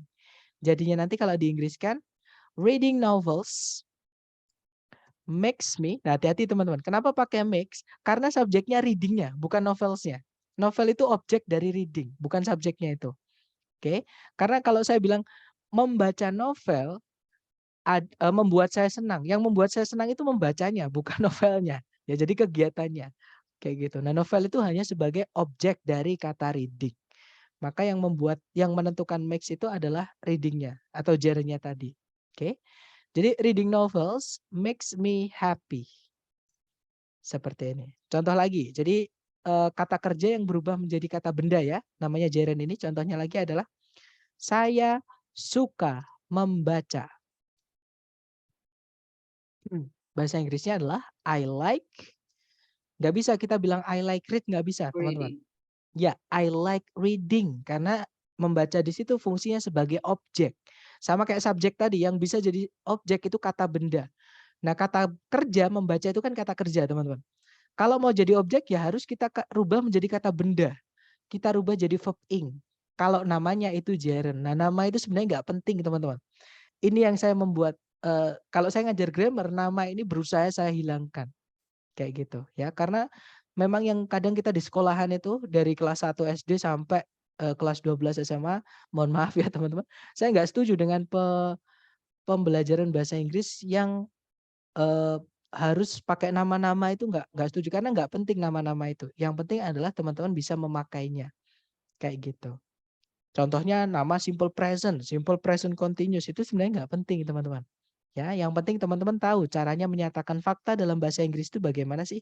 Kayak gitu. Bagaimana caranya menyatakan lampau kayak gitu. Oke, dapat ya? Alright, kita lanjut kalau gitu ke number 6. Dicoba dulu teman-teman. Waktunya 30 detik dimulai dari sekarang. Silakan.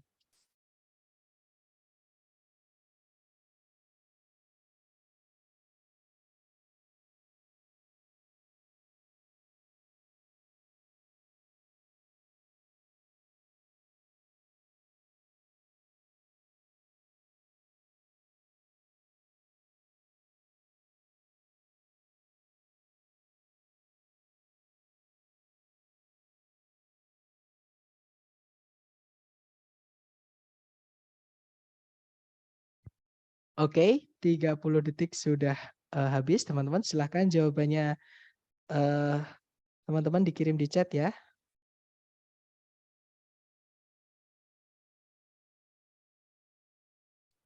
Baik, ada 20 jawaban, 25 jawaban, alfa, dan saya lihat semuanya menjawab alfa nih. Mari kita cek, teman-teman. Sama, kita cari predikat dulu yuk di soal. Kalau ditarik dari depan ke belakang, cari kata kerja, sama sekali nggak ada kata kerja, teman-teman, di soal. Berarti di sini kita butuh predikat di titik-titik. Nah, karena titik-titiknya di paling depan, dan sebelumnya predikat itu harus ada subjeknya, maka di sini kita juga kehilangan subjek. Oke, cari A, B, C, D yang subjek dan predikat saja. Nah, A, B, C, D yang subjek dan predikat saja adalah yang alfa. Ya, berarti jawabannya alfa, teman-teman. Oke, kalau yang Charlie itu ada subjek predikat tapi ada conjunction, kita nggak butuh conjunction kalau subjek predikat cuma satu. Delta juga sama, ada subjek predikat tapi ada conjunction. Delta nggak bisa ya. Kalau yang Bravo nggak ada predikatnya, teman-teman. Dia nggak bisa jadi jawaban. Nah, jawabannya yang alfa nanti kalau dibaca Canada has a bicameral or two-chamber parliament. Kalau diartikan Kanada memiliki sebuah parlemen 2 kamar atau namanya adalah parlemen bicameral. Seperti itu. Oke, nice. Lanjut lagi ke number 7.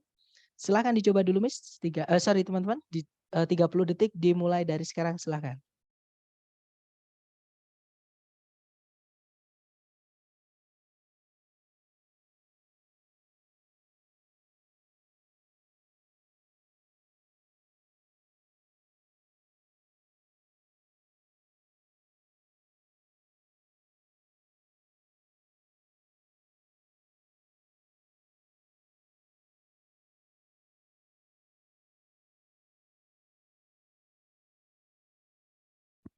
Oke, 30 detik sudah habis. Silahkan jawabannya teman-teman dikirim di chat.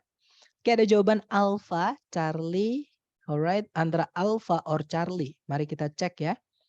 Seperti biasa, cari predikat dulu kalau ditarik dari depan ke belakang. Hati-hati teman-teman. Di sini ada kata close. Close itu bisa jadi kata kerja artinya menutup. Close juga bisa jadi kata sifat artinya dekat. Contohnya close friends, teman dekat. Ya. That was close, itu hampir saja kayak gitu. Jadi close itu artinya dekat kayak gitu. Nah, untuk mengetahui close di sini artinya menutup atau dekat, kita umpamakan saja. Ya, menutup itu butuh objek atau tidak? Itu aja, teman-teman. Coba. Kalau saya bilang ke teman-teman nih, guys, hari ini saya akan menutup. Nah, berarti kalimat itu sudah lengkap belum, teman-teman? Belum. Harus Belum ada ya? objeknya. Ya, betul. Harus ada objeknya. Pasti nanti teman-teman tanya, menutup apa, Sir? Berarti menutup itu butuh objek. Mari kita lihat di soal, apakah setelah close ada kata benda sebagai objeknya? Ternyata setelahnya close itu langsung menabrak preposisi, teman-teman. Yang saya bilang tadi, preposisi itu mencaplok kata benda setelahnya menjadi keterangan. Dan keterangan itu tidak bisa menjadi objek. Ya, yang bisa jadi objek itu sama kayak subjek, yaitu kata benda atau kata ganti. Nah, berarti close di sini bukan artinya menutup, tapi artinya dekat. Oke. Berarti kita cek lagi ke belakang, nggak ada predikat, fix di titik-titik kita harus masukkan predikat. Di depan itu ada kata benda yaitu muskrats, artinya hewan pengerat. Ini sejenis hewan pengerat ya. Kalau pengerat itu cuma rat aja. Intinya sudah ada subjek tapi belum punya predikat. Nah, di pilihan ganda A, B, C, D yang bisa jadi predikat itu cuma satu, yaitu yang Charlie. Ya sudah berarti jawabannya Charlie. Kalau yang alpha, verb ing yang berdiri sendiri tanpa to be sebelumnya nggak bisa jadi predikat. Kalau yang bravo, nah di situ memang ada to be verb ing, ya predikat, tapi ada subjek lagi, nanti subjeknya double. Kalau yang delta, to verb 1 tidak bisa jadi predikat. Ya sudah jawabannya yang Charlie. Nanti kalau dibaca, muskrats generally stay close to the edge of a bog. Kalau diartikan, tikus sawah kayak gitu ya. Umumnya tinggal dekat dengan genangan atau rawa gitu ya, genangan rawa kayak gitu. Oke, kita lanjut lagi ke number 8. Silahkan dicoba dulu, 30 detik dimulai dari sekarang. Silahkan teman-teman. Sorry, ada pertanyaan. Berarti kalau are staying aja juga bisa ya Kak? Ya, betul. Tapi teman-teman nggak akan pernah menemukan ada 2 jawaban di soal structure TOEFL. Oke, jadi pasti salah satu ditambahi atau dihilangkan. Kayak gitu. Makanya contohnya yang Bravo itu ada they-nya. Karena nggak mungkin ada jawaban are staying atau stay, tidak akan pernah, teman-teman. Ya, walaupun are staying itu bisa. Kalau pertanyaannya berarti kalau are staying aja juga bisa, jawabannya juga bisa. Tapi nggak mungkin teman-teman menemukan ada dua pilihan jawaban yang benar seperti itu. Oke. Jadi pilihan gandanya pasti salah satu aja yang benar seperti itu. Oke, kita lanjut lagi ke nomor 8 ya. Silahkan dicoba dulu teman-teman, 30 detik dimulai dari sekarang, silahkan.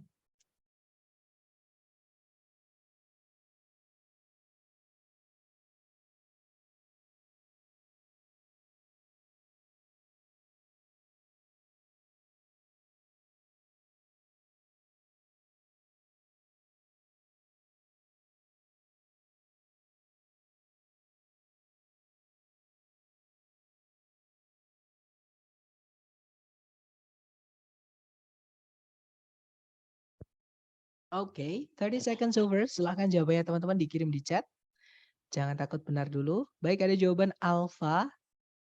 Alfa dan saya lihat, oke, semuanya menjawab alfa berarti ya. Kita cek bersama teman-teman, cari predikat dulu. Di situ setelah titik-titik ada dates, itu verb SES. Verb SES itu fungsinya hanya sebagai predikat. Sorry teman-teman. Subjeknya di situ belum ada. Nah berarti kita carikan subjeknya. Yang alpha, the modern circus itu kata benda, jadi kemungkinan alpha bisa. Yang Bravo ada subjek tapi ada conjunction, nggak bisa.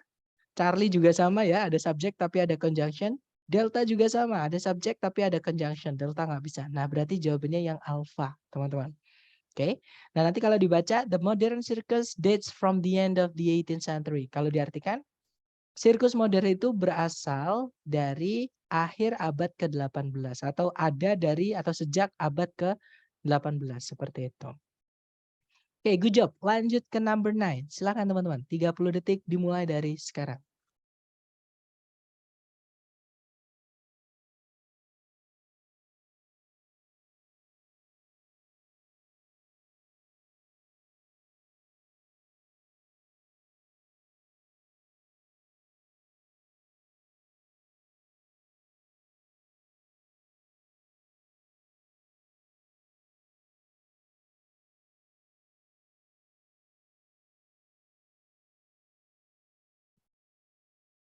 Oke, 30 detik sudah habis. Ada jawaban alfa, alfa. Oke, dan semuanya saya lihat menjawab alfa ya berarti. Baik, kita cek bersama teman-teman. Kalau misal mau pakai D gini, there was Canada who adopted the decimal system, itu bisa. Karena ada dua subjek, dua predikat, kita pakai conjunction nggak apa-apa teman-teman. Tapi kalau cuma satu aja, jadi Kanada itu pakainya which ya teman-teman. Jadi ya kalau yang Charlie itu, misalnya Kanada which adopted kan cuma subjek predikatnya cuma satu nanti. Itu nggak bisa kalau kita masukkan conjunction. Kenapa? Karena nanti nggak lengkap.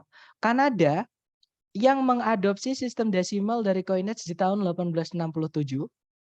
Nah, ada apa dengan Kanada yang mengadopsi sistem desimal dari coinage di tahun 1867? Tapi kalau ada there was sebelumnya nggak apa-apa karena itu subjek predikat lagi, teman-teman. Ya, jadi di penggunaan conjunction ini yang besok kita akan pelajari ya. Kita nggak apa-apa masukkan conjunction di dalam kalimat, syaratnya harus ada lebih dari satu subjek predikat. Oke, kalau cuma ada satu subjek satu predikat seperti ini, kita nggak bisa memasukkan conjunction seperti itu. Kemudian kalau yang Bravo itu ada subjek Kanada, ada conjunction bond nggak bisa ya. Nanti kalau diartikan juga nggak lengkap. Ketika Kanada mengadopsi sistem desimal dari coinage di tahun 1867, nah ada apa? Kan nggak selesai. Jadi nggak boleh kita masukkan conjunction ketika subjek predikat cuma satu. Kalau yang delta ada predikat lagi was, oke, nggak bisa. Jawabannya adalah yang alpha, kita hanya butuh subjek di sini, dan satu-satunya subjek doang di pilihan adalah yang alpha. Nah memang di nggak enaknya di TOEFL ya teman-teman, kita hanya bisa memilih jawaban yang tersedia saja. Sebenarnya untuk diisi-isi itu sebenarnya sesuai kemauan kita juga bisa ya. Untuk alternatif benernya ada apa aja itu bisa. Oke, tapi kita nggak bisa berkreasi sendiri karena kita hanya dikasih pilihan 4 jawaban. Jadi hanya milih salah satu aja dari 4 jawaban itu. Kayak gitu ya. Gimana? Mungkin ada pertanyaan dulu? Nggak ada ya. Kalau nggak ada kita ke nomor terakhir, nomor 10. Silahkan dicoba dulu teman-teman. Waktunya 30 detik dimulai dari sekarang. Silahkan.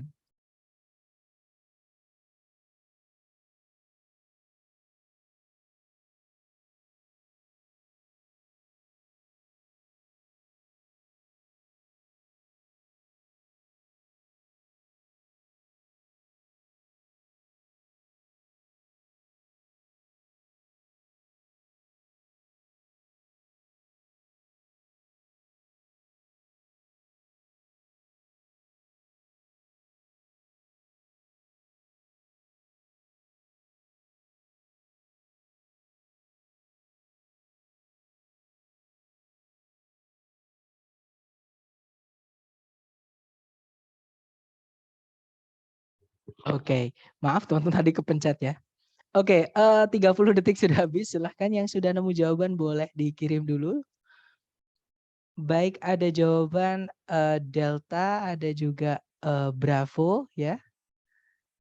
Oke, antara Bravo atau Delta. Mari kita cek bersama teman-teman. Seperti biasa kita cari predikat di soal. Kalau ditarik dari depan ke belakang, hati-hati teman-teman. Like di situ bukan kata kerja sebagai predikat. Kenapa? Karena nggak mungkin predikat muncul di paling depan kalimat, itu nggak mungkin ya teman-teman. Jadi di situ like-nya artinya adalah seperti, kelas katanya adalah preposisi teman-teman. Oke. Kemudian tarik ke belakang lagi. Nah di situ nggak ada sama sekali kata kerja sebagai predikat. Berarti di titik-titik kita butuhnya adalah predikat. Oke. Subjeknya sudah ada, yaitu protozoans. That's right. Nah, kita hanya butuh predikat saja.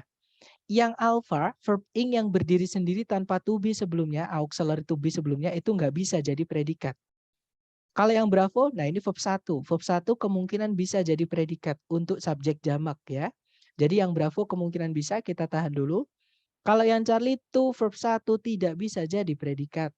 Walaupun kata kerja dia. Kalau yang delta reproduction. Nah, teman-teman kalau menemukan ada kata yang berakhirnya dengan duction, 95% dia adalah kata benda atau noun. Kata benda tidak bisa jadi predikat, yang bisa jadi subjek. Nanti subjeknya double. Oke, kita tadi butuhnya predikat. Ya sudah, berarti jawabannya yang bravo tadi. Oke. Nah, nanti kalau dibaca like bacteria, protozoans reproduce by splitting into. Kalau diartikan mirip bakteri, protozoa itu bereproduksi dengan cara membelah diri menjadi dua, seperti itu, teman-teman. Nah, itu tadi adalah materi kita terakhir mengenai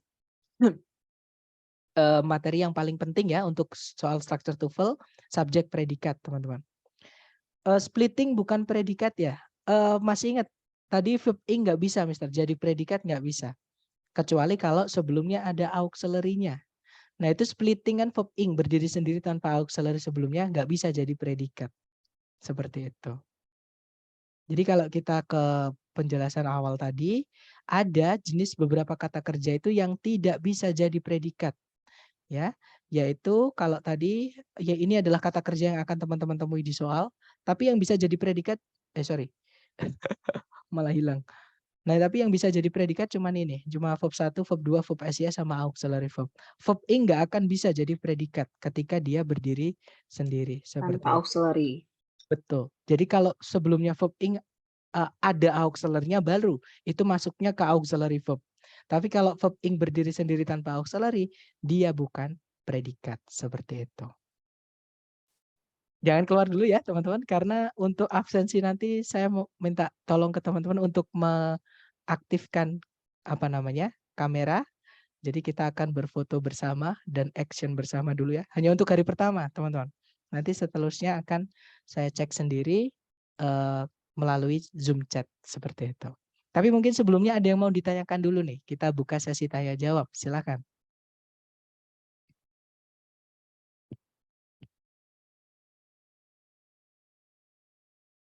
Nggak ada teman-teman?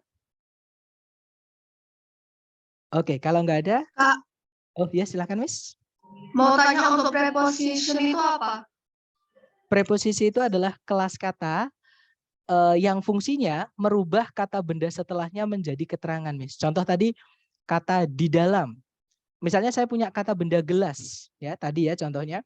Gelas itu kata benda, dia adalah benda. Nah, tapi kalau kalimatnya berbunyi, saya menaruh air minum di dalam gelas. Nah, di dalam gelas itu menjadi keterangan tempat. Seperti itu. Dan preposisi itu ada banyak sekali, Miss. Ada misalnya in itu di dalam, on itu di atas, nempel ya, misalnya di atas meja, di tembok itu kalau nempel pakainya on the wall karena dia nempel. Kalau dia masuk ke dalamnya tembok, di semennya itu kita pakainya in the wall, kayak gitu. Misalnya di baliknya tembok itu behind, pakainya behind, seperti itu. Jadi preposisi itu adalah kata yang merubah kata benda setelahnya menjadi keterangan, seperti itu, Miss. Thank you. Alright. Gimana teman-teman? Mungkin ada pertanyaan lagi? Sorry, Untuk sir, I have a question. Yes, Miss, please. Ini tadi kan di awal itu kan sempat membahas masalah the ya, Betul. pakai atau the itu. Nah, bukannya ada pemilihan atau ada syarat ya kalau untuk menggunakan the atau itu, karena misal ini ada soal di TOEFL itu jawabannya pakai sama pakai the. Nah, itu kan kita harus kayak milih atau the-nya itu kan ada syaratnya nggak sih? Oke, penggunaan the itu ada syaratnya memang, Miss. Nah, tapi kan tadi saya bilang di dalam penyampaian fakta atau untuk menyatakan fakta. Untuk menyatakan fakta itu determiner nggak penting, teman-teman. Jadi terutama yang artikel itu ya, the, sama an itu boleh teman-teman masukkan, boleh tidak. Misalnya saya mau bilang manusia memiliki 2 tangan atau 2 lengan. The human body has 2 arms. Itu boleh. Tapi the-nya saya hilangkan juga nggak apa-apa, Miss. Jadinya saya cuma bilang human body has 2 arms. Itu juga boleh. Atau saya pakai juga nggak apa-apa. A human body, sebuah tubuh manusia memiliki 2 tangan. A human body has 2 arms. Contoh lagi misalnya yang gampang ya. Seekor kucing itu mengeong. A cat meows. Dan misalnya saya juga bisa bilang kucing itu mengeong. Cat meows. Nah, untuk bilang kucing meow juga bisa pakai the. The cat meows. Ya, jadi untuk menyatakan fakta, the, sama an ataupun tidak dikasih juga nggak apa-apa. Tapi untuk the sendiri itu ada pemakaian khususnya. Nanti kita akan pelajari itu di hari ke-6 di bab namanya adjektif atau kata sifat. Seperti itu. Karena memang dia kata sifat, Miss. Kayak gitu. Thank you, sir. Oke, tapi dapat ya.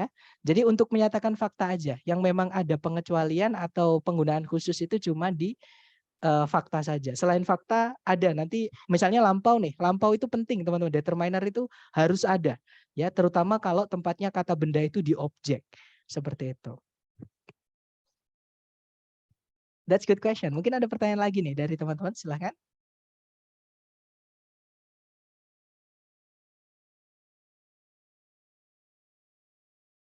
Nggak ada, teman-teman? Oke, kalau nggak ada, sebentar saya mau wait. Saya buka WhatsApp dulu, teman-teman. Oke. Kita buka cam ya. Sebentar, sebenarnya di chat ada yang bertanya.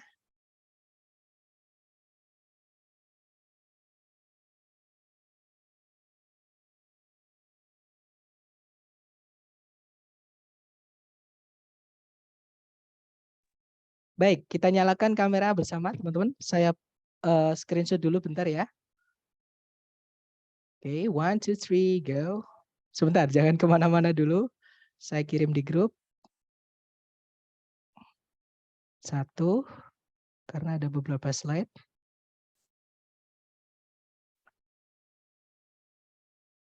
2. Alright, 3. Okay, thank you so much for having me today, everyone, and have a nice day. I'll see you again next time. The last I say, Assalamualaikum warahmatullahi wabarakatuh. Waalaikumsalam warahmatullahi wabarakatuh. Thank you, Mr. Okay, guys, Thank you have a for great today, night, sir. everyone. All right, have a great night. See you next time.